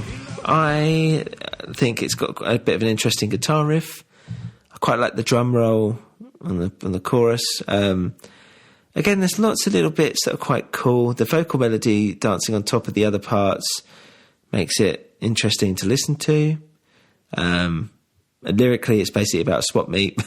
And as we're saying, is it about swapping meat? MEAT, sex, dirty sex. But yeah, it's also about a couple who are basically having relationship problems and they're not communicating about how they feel. It's not anything to write home about, but I still feel like it's a okay track. Yeah, it's okay. I think the most interesting thing about it is what you've just mentioned there, which is that, originally he seemed to have the title as a play on meat, and that makes me think then about, he did take that forward with Drain You. Yeah. Maybe that idea of like them, the chewing each other's meat to the other, and it's about a relationship. He uses the swap meat scenario as a chance to do a bit of a character study. So in that way, it's different, a different approach lyrically to anything else on the album, I think. But for me, musically and lyrically, not all that interesting. Yeah, I agree. So let's move on. So this is Mr. Moustache. Yes. And we're not talking about Super Mario. Here we go.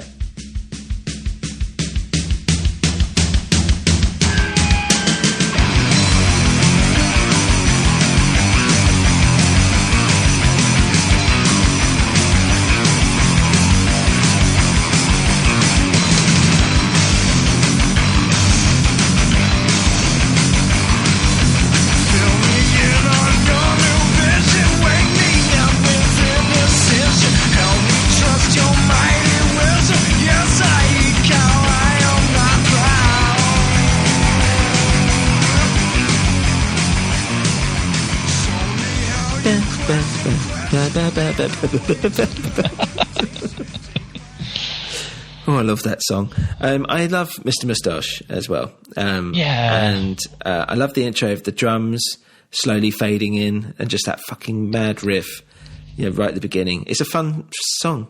There's lots going on. There's lots of stopping. There's lots of little mini riffs in between. And I feel sorry for Chris, if anything, because he's playing fast and constant as well. It's a cool build-up, cool screaming. And then, as it slows down, it's kind of like the rocky, grungy stuff that people were doing a lot in the 90s. And for some reason, I think of bands like Ugly Kid Joe or whatever when I hear the slower bits. But by that point, Nirvana had already moved on, songwriting-wise. And it's got that classic Bleach thing of like going up and down scales and a riff, it kind of steps up and then it steps back down. And it's just a cool song. And lyrically, yes, I eat cow. I'm not proud. It's a great line. Someone, maybe it's about someone basically in perhaps mock awe of someone who thinks that they're better than him. And also the line, if I'm not mistaken, poop as hard as rock. Could be mistaken. What do you think of this one? I love it.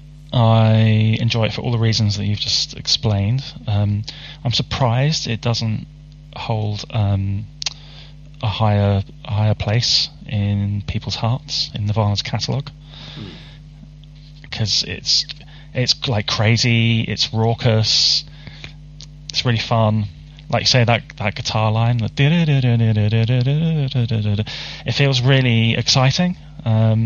There's actually a really cool live version of this from I can't remember, a tour in '89 somewhere in the UK, and I think Kurt's guitar cuts out, right, and he's not singing as well. I don't know what happens to him, and it's just the bass and the drums, and it feels like it's getting faster and faster, and it's like a runaway train, just like over and over and over, and you're like, they're not going to be able to keep it up. And then at some point, Chris kind of like jumps on the microphone and starts going, his voice is like quite weird. Film me, no, finish.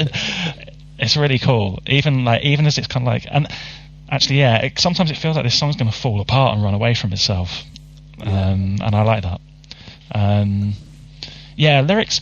I was thinking about this because I thought initially I was just like, it's an obvious kind of like toxic masculinity kind of song. It was just like, Mr. Mustache is one of these like Aberdeen redneck guys with a big moustache and drinking beer, and it's just like a angry song. But I think it is that. But then you've also got this "Yes, I eat cow" line, which might be like, now he says again, it might be like Seattle, like these snooty, sniffy kind of Seattle guys looking down on him.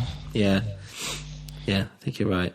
I mean, he tries to own it by being kind of like, with his dry wit and self-effacing wit. Yeah, and I think there's that, I say famous, not unless you're a Nirvana fan, but that little comic strip he did when he was younger with like the pregnant belly and the kid kicking him from inside the belly or whatever, and that title of that comic strip, I believe, was Mr. Moustache. Yes. And he's like, you're going to be as serious as my moustache or something like that. And yeah, it's a goodie. I love it. It's a nice, fun song. And I think that's part of it, is that the Bleach songs, as much as like the dirty, grungy, slower, whatever, negative ones are like fine, it's these kind of like more uplifting, energetic ones where I'm kind of more engaged with, I think. Likewise. Yeah. I wish they'd have kept this in their set. They should have kept this. I mean, I can see kind of why not. It's like, especially when he's like trying to be like a bit more of a mature songwriter, he's like a bit like, it's a bit like almost like you're on a carnival or something, like, roller coaster a little bit, rather than like, this is a deep, meaningful song about Heartbeat's muff. Exactly, yeah.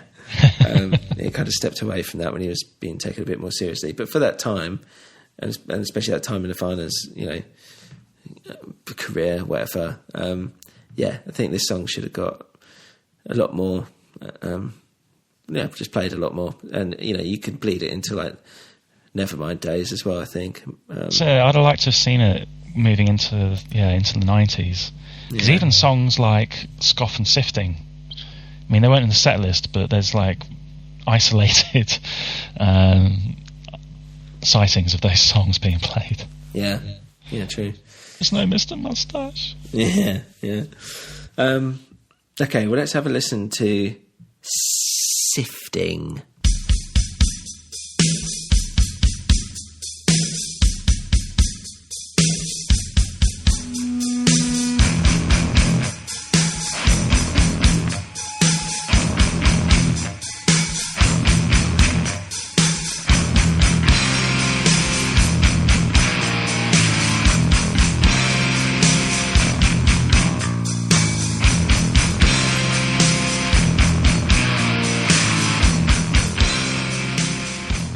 That was Sifting. Did anything sift inside you? You're asking me? I thought you were asking the listeners. I'm talking to my penis. Hold on. Give it a sec. Anything coming out of there? No. Well, I can't see it for a start, so... So Sifting is it's an okay song. I find it quite slow, boring. The chorus is just a bit nothing. Again, Kurt's vocals really trying to give it a bit more interest, and it follows a very easy structure. The middle eight just slows everything down even further, and it's just a boring chorus. I mean, I can see why this never really got played that much. Afterwards, and lyrically there seems to be kind of a mischievous tone here, like a devil on the shoulder almost tempting him into sin, but he's like dismissed by his teacher and his preacher. Don't have nothing for you this feeling of isolation and abandonment, people giving up on him. Again, it's kind of one of those things I feel like is kind of running throughout this album a little bit. Your eyes. You used to like that line a lot, I remember. Yeah, I still do, really. It's just so weird. Yeah, and I read, it's a thing of like smoking pot because you get all like bloodshot, and people go, no, it's like the devil. He's got devil eyes now and all this stuff, but yeah, I guess it's about a kid who's just like being shat on, basically. Everyone around him. Yeah, I don't think there's much more depth to it than that. It's kind of almost as slow as Paper Cuts, but without any of that, for me, like the emotional depth. It's just like, it's just sort of sifting along. Literally. Can you imagine if this had closed the album? So weird. Don't have nothing for you. That's my favourite bit. That lyrical hook. And also, doesn't it like just end on a like like just slows down? So yeah, if that was the end, you're like. I used to quite like the opening, so I figured out how to play it on the Casio keyboard. There's quite a good live version as well somewhere where I don't think they're really playing it, but maybe like Dave of all people decides to like pick up the beat, and they're just like, and then someone decides to do like a noise like a pig, and they just go, and then it just ends. Yeah, that's on like some early, some weird like rehearsal room recorded thing. I vaguely remember knowing what you were talking about. I think it's on the box set as well, actually. It's the best version of it out there, basically. Lasts for like 5 seconds.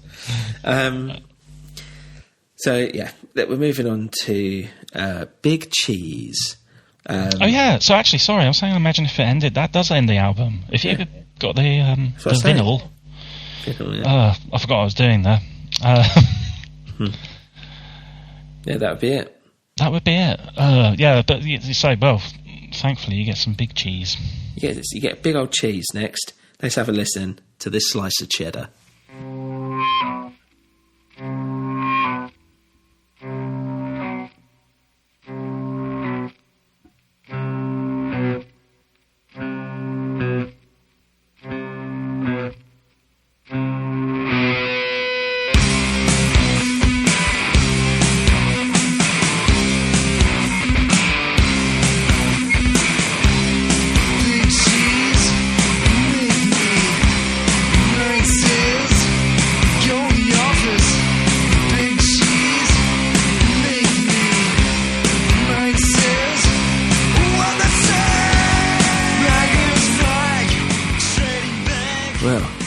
Derry Lee it ain't. What do you think about the grande cheesio? grande queso. Grand queso. Yeah. Le big fromage. Yeah, what do you reckon? Is it for you? Oh, it's great. I love it. I think you can tell it's not from the rest of the like album sessions in a way. So obviously, this was the B-side for Love Buzz. It's much more of like a poppier vibe. It's a bit like more in the Mr. Moustache mould of a song that's got a bit more about it and a bit more sass. Yeah. Apparently, again, another song like Kurt Cobain's only been not even signed with Sub Pop, but he's only just been like talking to them for a couple of months, and he's already like really sick of them. Yeah. And this is an attack on I can't remember which one, Poneman or Pallet. Yeah, I think you could go with either really. But again, he kind of relates it like with school into like it's a bit more expansive. That idea that everyone can relate to the idea that there's some guy like who thinks they're bigger than them, telling them what to do and pushing them around. Yeah, fuck that. Fuck the man. I always thought it was a weird one to have as like a B-side to Love Buzz. I don't really know why. Because I think it's because it doesn't sound like Nirvana that much. I don't know what it is. I do quite like it, but yeah, I don't think it's like the best or the most accessible song on the album or anything like that. But yeah, I think it's a fairly standard, good Bleach era song. Yeah, it's a bit like the lyrics are like a little bit inauthentic in a kind of funny, mocking way, like rebellious, but again in a fun, mocking way. I really like the solo. Actually, it's quite cool. It's like almost a bit Mexican-y, and I always think I think of that because of Offspring's like Ixnay on the Hombre, which is potentially my favourite Offspring album. I didn't think that was going to come up during this discussion. No, but it's got that kind of riffage. Just that particular bit, but yeah, it's a fuck you to Sub Pop. It is cool, that solo, and as it comes back in, it's a really nice moment. Yeah, it is good. Yeah, I'm not,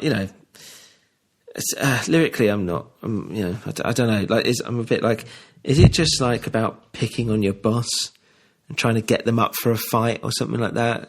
It's like, yeah, I don't know. It's like, even if it's supposed to be about Sub Pop or not, I'm like, it just falls a bit flat for me lyrically. I don't think it's that, it's a bit like, there's nothing behind it. It feels like a little bit. It does feel like one of those ones where he's grabbing at words, words that rhyme and stuff. I like some of them.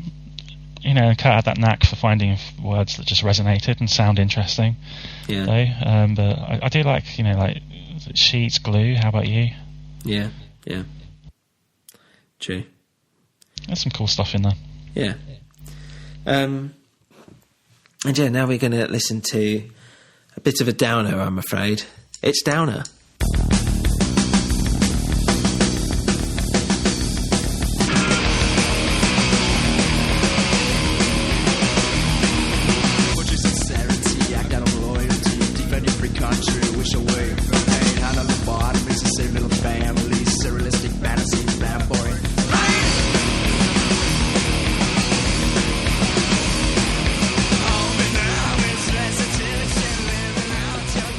So that was Downer.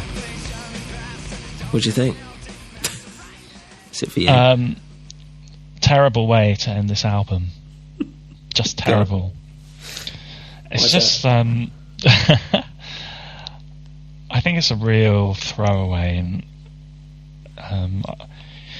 this came again, so this is like from the Dale demo tape. I think it's probably the worst song on that tape. The songwriting just isn't developed at all, like musically or lyrically, and you can tell. And it's an old song. This is from Kurt's like earliest songwriting years. I think this is on the what's it called? Illiteracy Will Prevail, Fecal Matter tape. Yeah. So I mean, it's cool that I like that he took it forward and it became a Nirvana song, but I think it should have stopped at that first demo stage, and I don't think it should have ever really been resurrected. Instead, it ends up here on the CD version of Bleach, and then it ends up on Incesticide. Yeah. So it's like the most heard Nirvana song, neglecting, Smells Like Teen Spirit and everything that everyone actually knows. In my mind, this is the song that everyone's got. Downer. It's a good point, actually. I didn't think about it like that. Yeah, I actually don't mind it as a song. I think it's because it feels like the whole song shouldn't really make sense. It's like it's catching up with itself constantly, and it's got some weird hooks in it. And I quite like the chorus, and I like the fact that it's a little whiny. I guess lyrically, it's a bit throwaway. It's sounds like it's supposed to be like slightly political, when it's not really. And I think Kurt even said it was a bit like it wasn't, it sounds political, but it's just not. And he was a bit embarrassed by it, I think, afterwards. And I know he likes the William S. Burroughs cut up technique of essentially, if people don't know, like getting newspapers, sentences, whatever, books, cutting up the words and mixing them around and then putting them together and see what comes up. And he was influenced by that, so it feels like maybe there's something to that here. It's quite nihilistic and maybe a little bit angry, but I can't really get much more out of it. I mean, stuff like, thank you, dear God, for putting me on this earth. Feel very privileged, in debt for my thirst.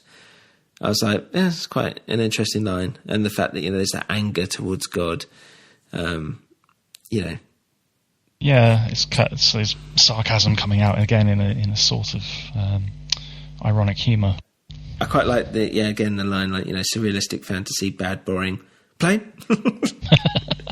Like I like the idea, that it's like, all this stuff, it's all been done before, it's boring, come on, stay plain, stay basic. I don't know. So I don't really love the song, but I don't mind it as much as you do, let's say. But yeah, it's just I usually skip it. I could do without it. Yeah, fair enough. So that's a bit of a negative note to end the discussion on. But it's their fault for putting it as the last song. Yeah. So there you go. Yeah, true. Should have stuck to their guns and finished with Blue. Yeah. And, it did them fairly well, to be honest. Just to go in a little bit about how it was like received. It didn't chart, no surprise really, when it was released in June 15th, 1989. But it was generally quite well received by critics. And yeah, especially like here in the UK, there seemed to be a bit more of a love for it, and they did a very successful tour. I say, successful in terms of anything else that we've ever done, selling out stadiums. But over here, and it was actually re-released by Geffen in '92 because obviously Nevermind did so well, and actually Butch Vig, who produced Nevermind, hated Bleach, and it was actually about a girl, which is why he decided to take on Nevermind, apparently. But yeah, when it was re-released, it obviously got a bit more traction. It got to number 89 on the Billboard charts, peaked at number 33 apparently on the UK album charts, 34 in Australia, and then there's been different releases. Are you going to go into the different releases, Dan? Oh yes. Okay, well we won't touch on about that too much, but so it's sold, I believe, I want to say over 3 million copies. Which is pretty good, to be honest, for an album that was recorded for $600, and I think it's still Sub Pop's best-selling album to date. And in April 2019, it was ranked number 13 on Rolling Stone's 50 Greatest Grunge Albums. When NME reviewed it, they said the album was the biggest, baddest sound that Sub Pop have so far managed to unearth. So primitive, they managed to make label mate Smart Honey sound like Genesis. Nirvana turn up the volume and spit and claw their way to the top of the musical garbage heap, and he gave it an 8 out of 10. Rolling Stone said that it was a moderate hit on college radio in the underground DIY circuit, so doesn't really give it that much. So generally speaking, it did pretty well critically, but obviously didn't sell that much. I think it did what it needed to do for them at that stage, didn't it? And yeah, obviously got them it got them the attention that they wanted, and it got Sub Pop the attention that they wanted. Yeah. I think it's funny and it's interesting. People always think about how bands sell out, and there's always a lot of talk about like Nevermind, and that was like Kurt sold out and made a pop album or whatever people want to say, which is rubbish. But obviously, at this very early stage, he is compromising his songwriting, and he's very much writing and creating an album for the critics, for his peers, and for his label. And it was a calculated effort, and it paid off. Yeah. Yeah, it sold 40,000 records in the end, which, let's be honest, is pretty good. Yeah. And they did a big UK tour afterwards, European tour, I should say, headlining alongside Tad. Have you ever listened to Tad? Have you ever listened to Tad? Yeah, a little bit. And And actually, just recently, a friend of mine sent me a copy of their album. I can't remember which one it is. And I gave that a spin. They're pretty good, but that whole grunge sound, I've never really been into it. And that's why it always makes me a bit, like, not angry, but I'm just, like, dismissive of people who are like, grunge band Nirvana. Because basically, as we've discussed, they just piggybacked on that for a while. And really, they just took advantage of it to a degree. If Kurt had been coming up in a different time, a different scene, then he would have used whatever he needed, I think, to facilitate his band's success and whatever sound was required to get his songs recorded. Which is kind of the point I was trying to make earlier about a Girl. But they were never really part of that, I don't think. And quite quickly, obviously, he progressed and moved his sound on, and he continued to do that, and he would have continued to do that, which is why it's always like, so tragic what happened. It's interesting, yeah. It is interesting. Other little bits about it, the album's working title was apparently Too Many Humans, and it was renamed Bleach after Cobain found an AIDS prevention poster, which was advising heroin addicts to bleach their needles before use, and it said "Bleach your works." So apparently that inspired that title. And we talked about Everman earlier, but apparently he was never told that he actually that he was fired from the group or whatever. And that Everman actually said that later that he quit the group, but it just sounds like people ignored him until he just stopped turning up. And Kurt was a bit annoyed that Sub Pop just didn't really promote and distribute it properly, which you can kind of understand because that's the whole point of the label. So the cover work was by Tracy Miranda, who we've spoken about, during a concert at the Rico Muse Art Gallery in Olympia, Washington. I think it's quite cool. I don't think it's cool. I think it's cool when I look back at it. At the time, I'd probably be like, this could be anything. It just looks like a metal album cover. Very metal, and all that hair and everything. It's actually quite off-putting, but definitely reflects the content. Yeah. Especially now as well, like, you know how easy it is just to, like, flip an image, like, invert it. So, like, that aspect of it isn't very impressive. Yeah. They petitioned hard for that cover, though, apparently.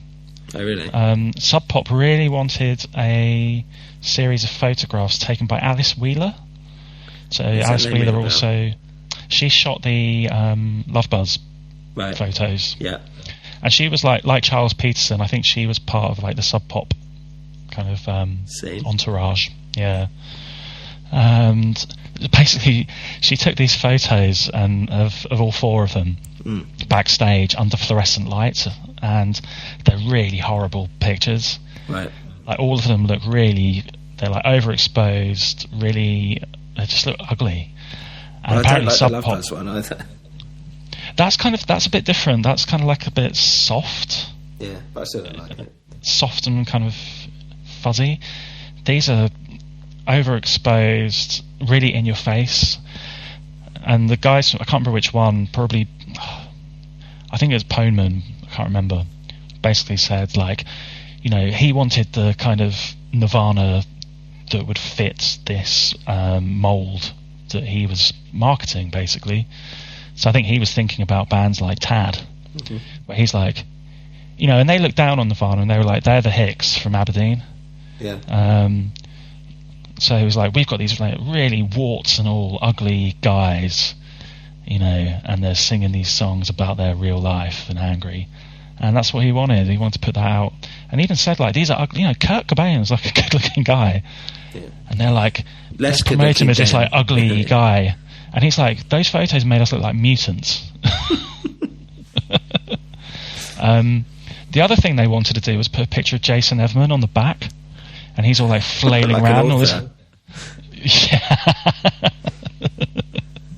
No, That would have been amazing. Just him. Because he was the looker, is it? I think they just had a cool photo. I think it's a Charles Peterson one, probably.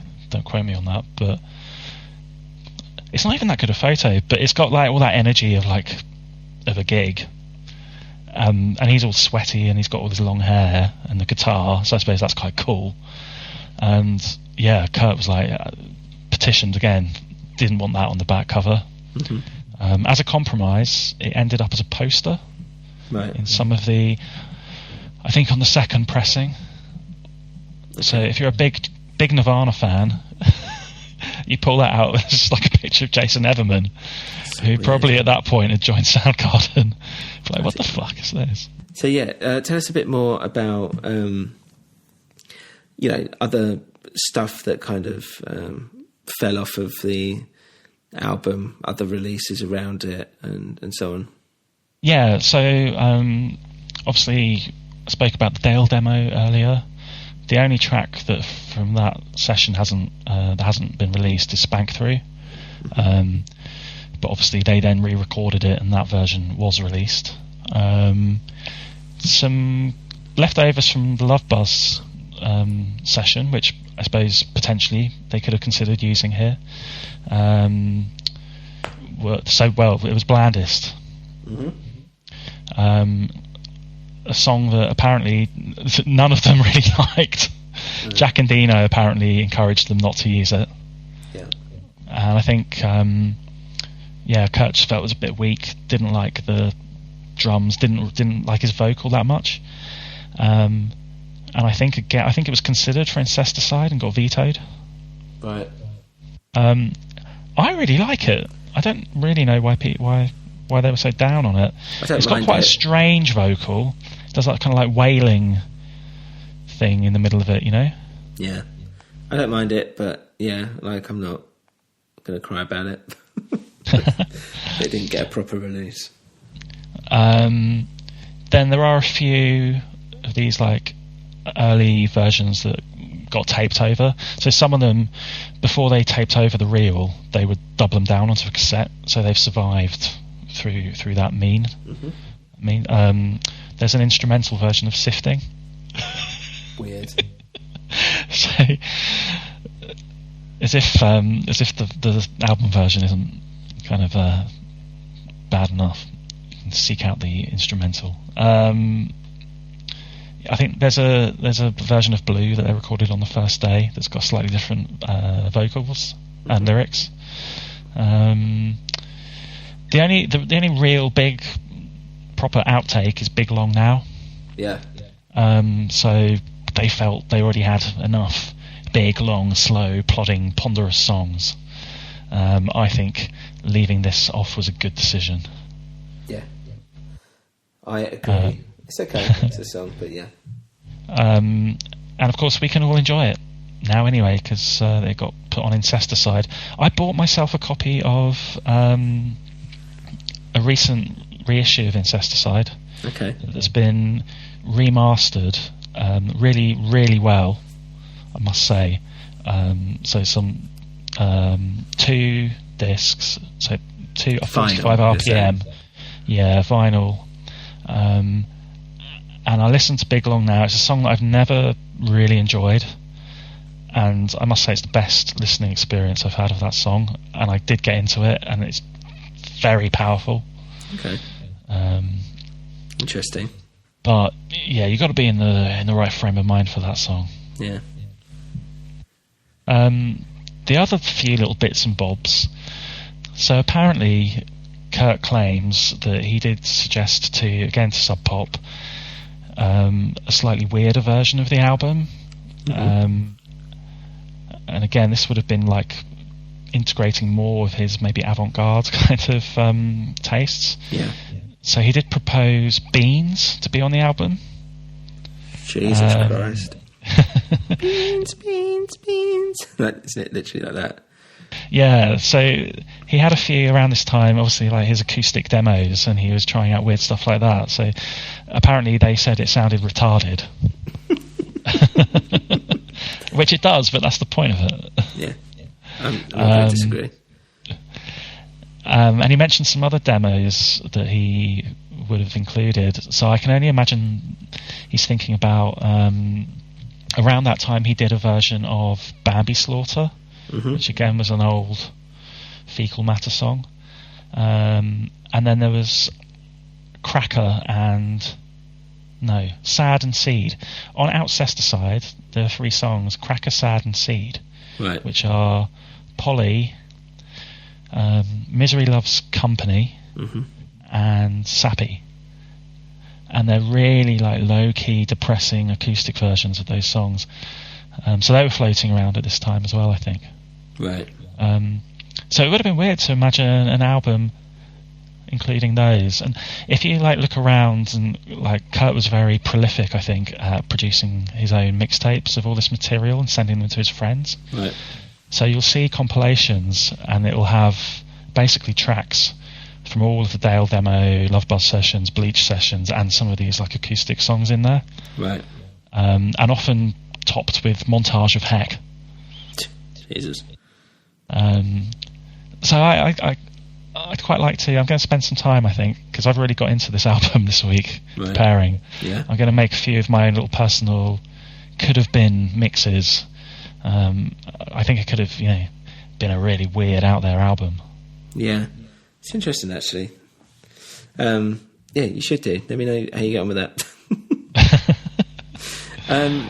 So for people who might have listened to Bleach and think, oh, I like the sound of some of this, or for people who are like, yeah, I like Nirvana's Bleach album better than any other album, but I just don't know what else to get. What else would you recommend listening to? Because I was going to say a lot of that. I mean, yeah, we've kind of discussed it already a little bit, but that sub pop sound at the time is basically the place to go. Yeah, like Mudhoney are probably the big ones. Yeah. But yeah, anyone else you'd recommend? I think Tad. But Mudhoney, Superfuzz, Big Muff, and early Soundgarden. But I got to say, these aren't bands that I was ever really, really into. I think, we both got into Nirvana, and rather than explore their contemporaries of that scene, I was much more interested in all the bands that Kurt was so good at name dropping, and all of his sort of influences. In that respect, I don't know, you might want to look at some of those bands that maybe influenced the general grunge sound, if people want to go back to the 70s. Bands like Blue Cheer, obviously Black Sabbath, bit of Iggy and Stooges, I suppose. Yeah, definitely the Stooges.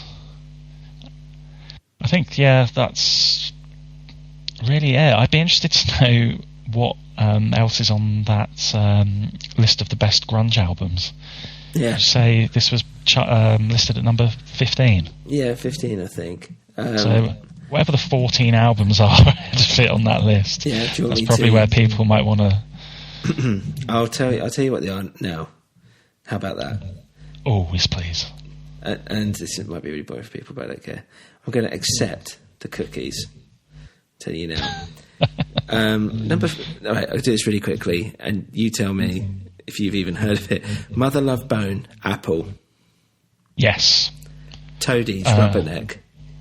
49. I've heard of the band. I've never listened to any of their music. Oh, number 48, Fecal Matter, Illiteracy Will Prevail. Hang on, we're going from number 50? Yes. Okay. That's number 48. 47, The U-Men, Step on a Bug. Okay. 46, Veruca Salt, American Thighs. 45, The Stooges, Funhouse. Nice. 44, Skinyard, Hallowed Ground. Jack and Dino's band. 43, Black Flag, My War. I mean, it's not really grunge. I suppose it's that's the point. That is proto grunge. So yeah, yes, that's a good one. My War. Listen to it. Recommend it. 42, Alice in Chains, Jar of Flies. Oh, you love some Alice in Chains. I've literally never heard an Alice in Chains song. It's not. You don't want to. It's not great. Oh, okay. Soundgarden, Screaming Life. Okay. Mudhoney, every good boy deserves fudge. Yeah. Remember that one? It's a later album, I think. Yeah, 91. The Gits, Enter the Conquering Chicken. Don't know it. Don't know it. 38, The Fluid, Purple Metal Flake Music. Yeah, I've heard a bit of The Fluid. 37, okay. One of your favourites. L7, Smell the Magic. Oh, for God's sake. 36, this might be out of the blue a little bit, depending on how you deem grunge.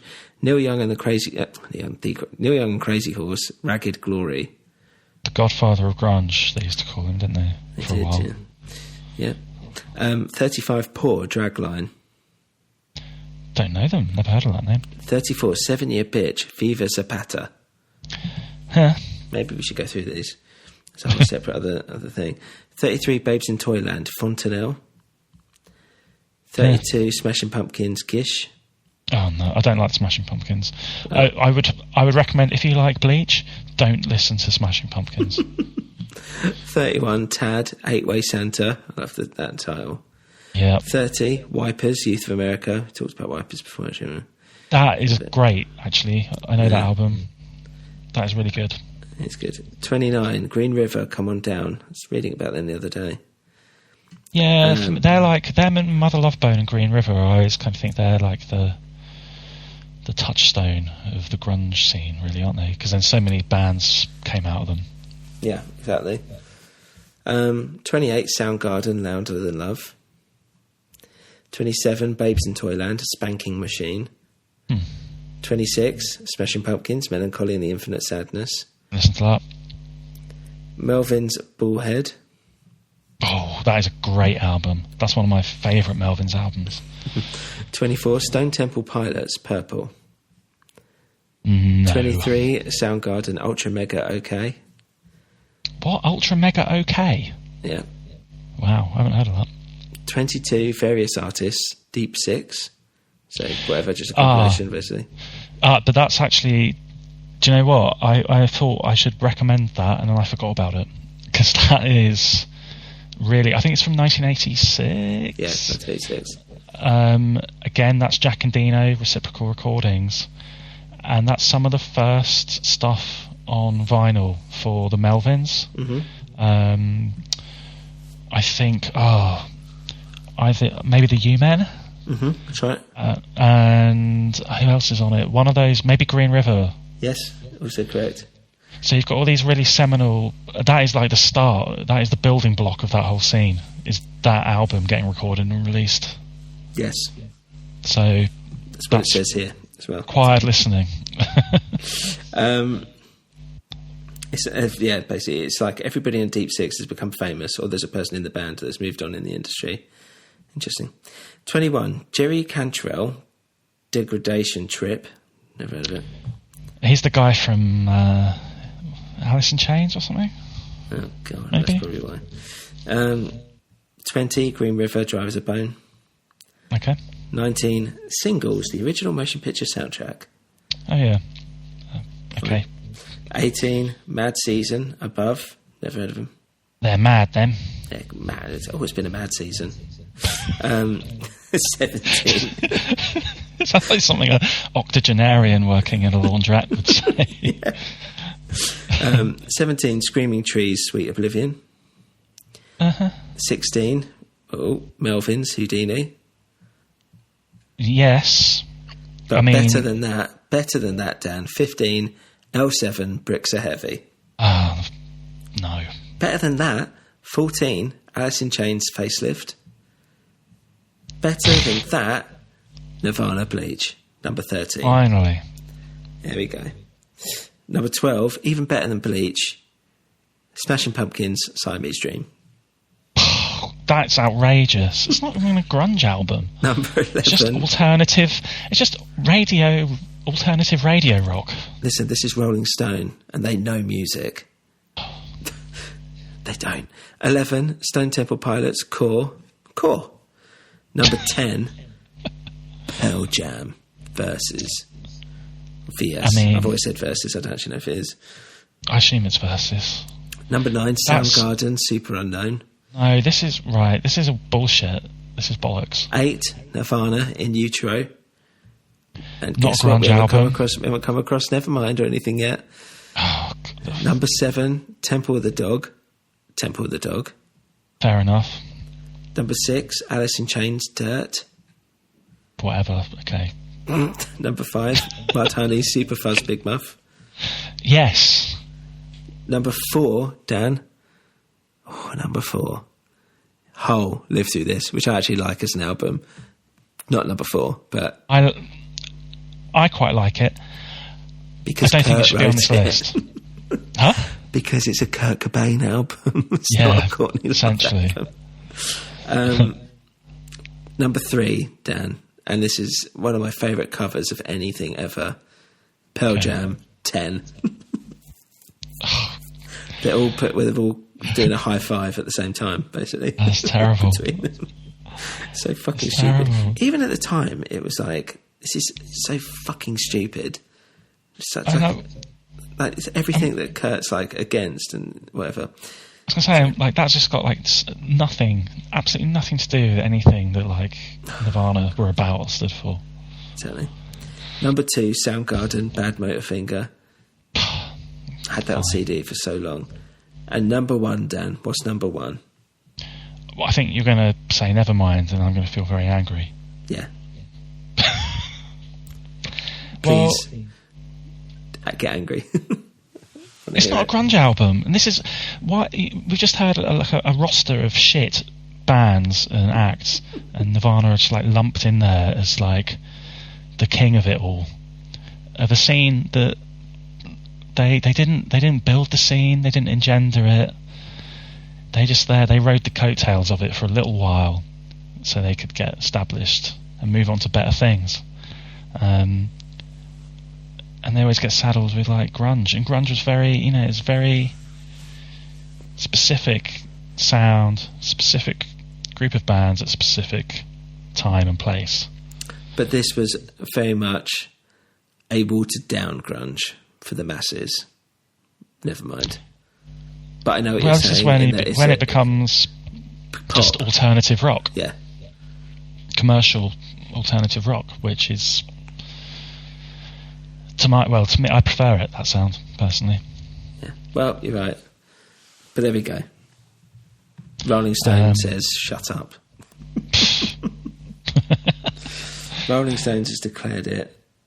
Rolling Stone has declared it the number 1 grunge album of all Those time. bloody Rolling Stones, what do they know?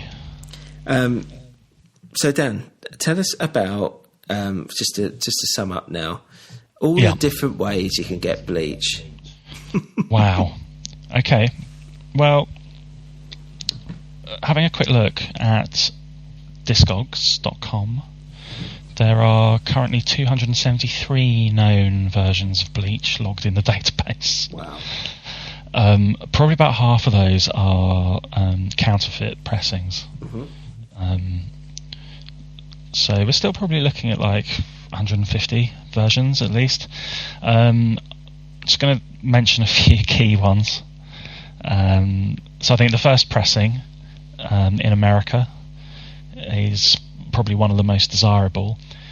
Initially, it was only received 1,000 copy pressing. Mm-hmm. So modest ambitions for this album. So 1,000 pressed on white vinyl. If you got a copy of that, you want to probably put it in a bank safe somewhere. Yeah. I do have a white vinyl press, but I don't think it's the original one. Yeah, there were a few white vinyl pressings in the UK or Europe later on. So that one, let's see, it's got an average selling price of actually £576, which isn't that much. If you want to come on Discogs today and buy a copy, the cheapest one is £1,558. Right. And the highest it's ever sold for is £2,000. Okay. So start saving up your pennies. Yeah. At the same time, over in Australia, the album was released by a tiny independent called Waterfront Records. Mm-hmm. And they actually released a series. I haven't counted how many. There seem to be about a dozen different colour variants. And what's cool is it's not just the vinyl that's coloured. all the sleeves are coloured as well. Right. So there's like one with a green sleeve and a green vinyl. As purple, and it's kind of like silver. The Nirvana Bleach is still silver. Mm-hmm. So these are really rare because these came in editions of usually like about 300 to 500 copies. Mm-hmm. No one's quite sure or clear, I don't think, how many specifically there were of each colour. Right. But if you ever see one of those, they're really beautiful. And there are quite a lot of counterfeits though out there. A few years ago, I think there was a big load of them put out into the market. So just watch out. Right. In 1992, it got a remaster and reissue through Geffen. So I think my CD copy is the Geffen version. Yeah. But again, at the same time, we get a few interesting vinyl reissues. Again, over in Australia, 1992, Waterfront did a green tour edition to tie in with Nirvana's visit to the country down under. Mm-hmm. And what's kind of like unique and different and cool about it is it comes in this weird cloth bag, and it's got the tour dates printed on the back. That's cool. And it came also with a poster, which is, again, it's this weird, it's like green with Nirvana and Bleach in silver. So there are only 500 of those. Wow. At the moment, if you want to buy one of those on Discogs, it's £900. Although the highest it's ever sold for is 574. So Mm-hmm. maybe that guy's punching above his weight. It's cool though. It's really cool. The best one for my money is the 1992 Sub Pop reissue in the US on splatter vinyl. This thing is absolutely beautiful. It's like white and red splatter vinyl, and it also comes with a copy of Sliver on blue vinyl. Right. There were only 500 copies, numbered, and so this thing, it's highly desirable, very rare. This usually goes for, let's see, between £800 to £1,200. Wow. So if you were a fan of the band in 1992 as they were just like getting huge, and maybe you hadn't bought a copy of Bleach, you just had it on a tape from a mate, and you saw this, thought, I'll shell out like whatever, I don't know how much an album was at that point, $15 or something. And you're sitting on this. It's beautiful. It looks like raspberry swirl ice cream. Oh, really? Nice. It's very cool. I suppose then the only kind of like thing that's happened really since then with the album was the 20th anniversary reissue, which was in, well, you could do the maths. And what they did was they packaged it with a live show from 1990. Yeah. It's good. It's good because it's nice because we knew that they had some of this professionally recorded stuff in the vaults, and it's just nice to see it. There's an opportunity to put it out there, and it's a really good show, and it's it's evolving into the Nevermind era. So there's songs like Dive on there and Molly's Lips, and actually that's the version that the Molly's Lips 7-inch single is taken from. Oh, really? Yep. Yeah. So it was Pine Street Theatre, 1990. Yeah. Well worth getting just to hear, have that show. It's good. It's a good show as well, and you can hear the energy and kind of rawness that still, resonated throughout their entire career, really. And Chad drumming, right? Oh yeah, absolutely. It's no bad Chad. thing. Give the guy a break and listen to him, okay? Yeah, back off the Chad. Yeah. Well, so that was a pretty long one. That was intense. I mean, I suppose in closing, for me personally, I I mean, overall, I do like the album still, and I like its rawness, and I do like its kind of like metal tendencies, but I think for me, I always need a fair bit of time away before I come back to Bleach. I think lyrically, it's a little bit too nonsensical for me. It doesn't have the kind of messaging that, well, even Nevermind, had, nor the kind of like abstract intelligence of In Utero. But it's a strong first album still. And, the music, obviously, after 30 years, for me, still feels rather dated at some points. But I think it would have felt dated after about 6 years, that kind of specific grunge sound. And I think the songs they kept playing on tour are definitely kind of like the best of what they had. And, I'd argue that the further they got into their career, the better the songs actually sounded, when they played them. Yeah, I think that's quite telling. Going back, I think like songs like School maybe didn't pop for me at the time, and it's through listening to like later live versions that I really came to love them. To a degree, I think part of that is the drumming. I think Dave Grohl added so much to those songs, just through his energy. Yeah. Even though, as we said, like Chad probably came up with the patterns and things. Dave took it to a new level. Yeah, totally. I think, like you say, it's very much of its time and place and era.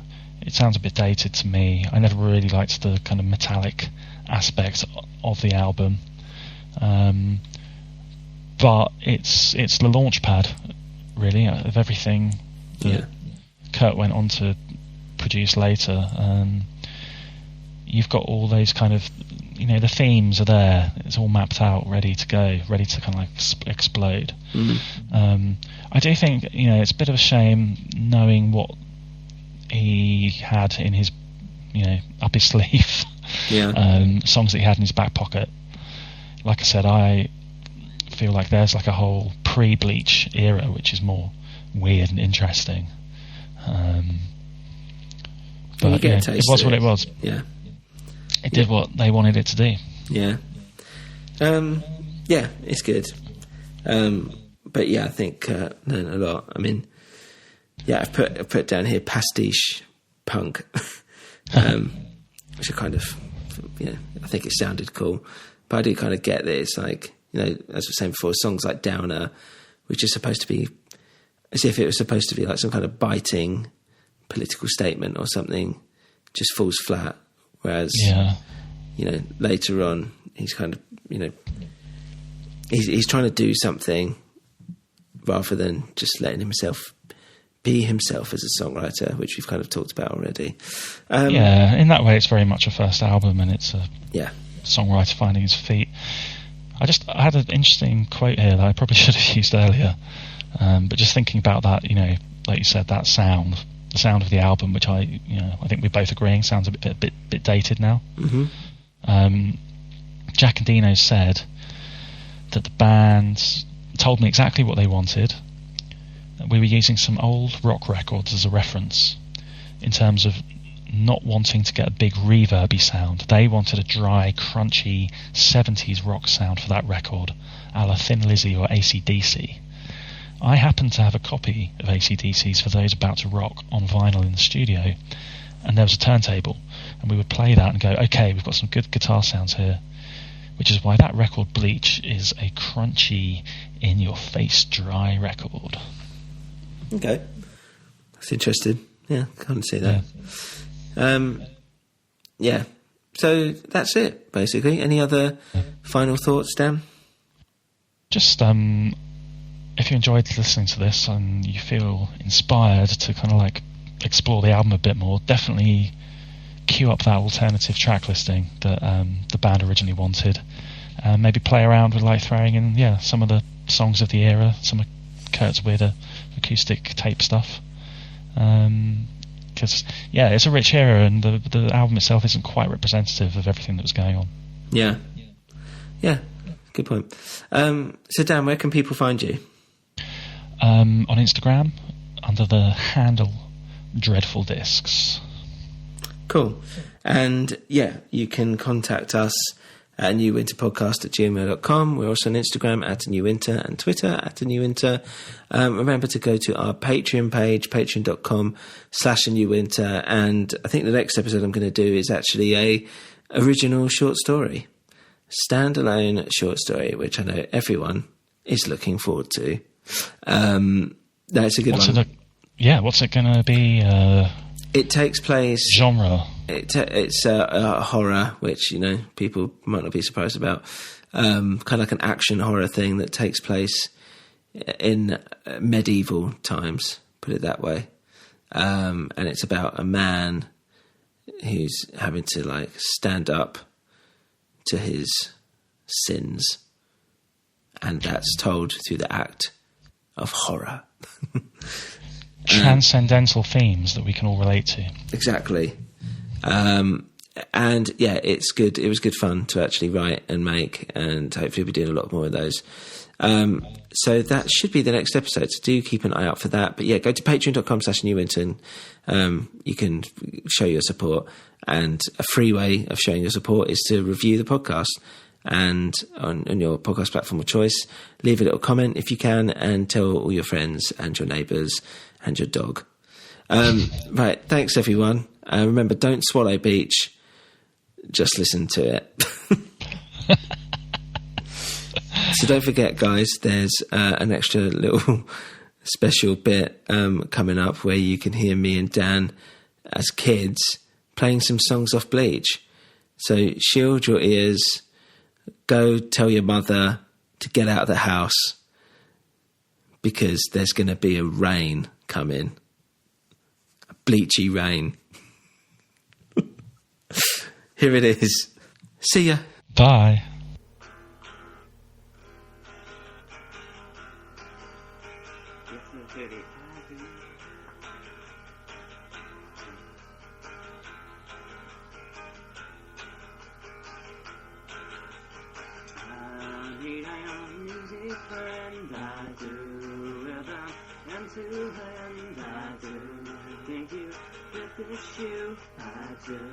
But you have a clue. Taking advantage now. You can't be acting proud, but I can't see you every night. Please, I do. Don't leave me, it's to me. I do it all, and to be. I do. You're normal too, I do. Keep a faith with you. Taking that as well. You heavy, I can tell, but I can't see you every night. Please, I do.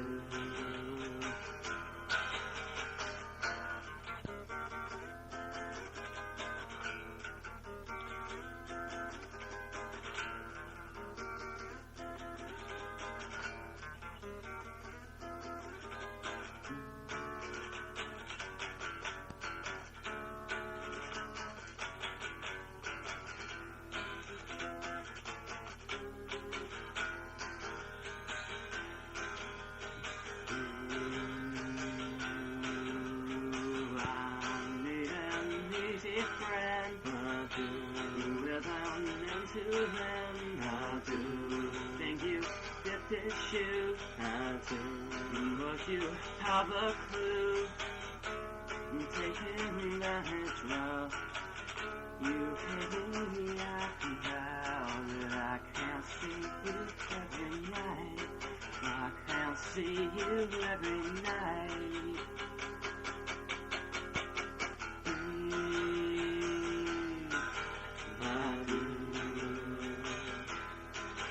I do.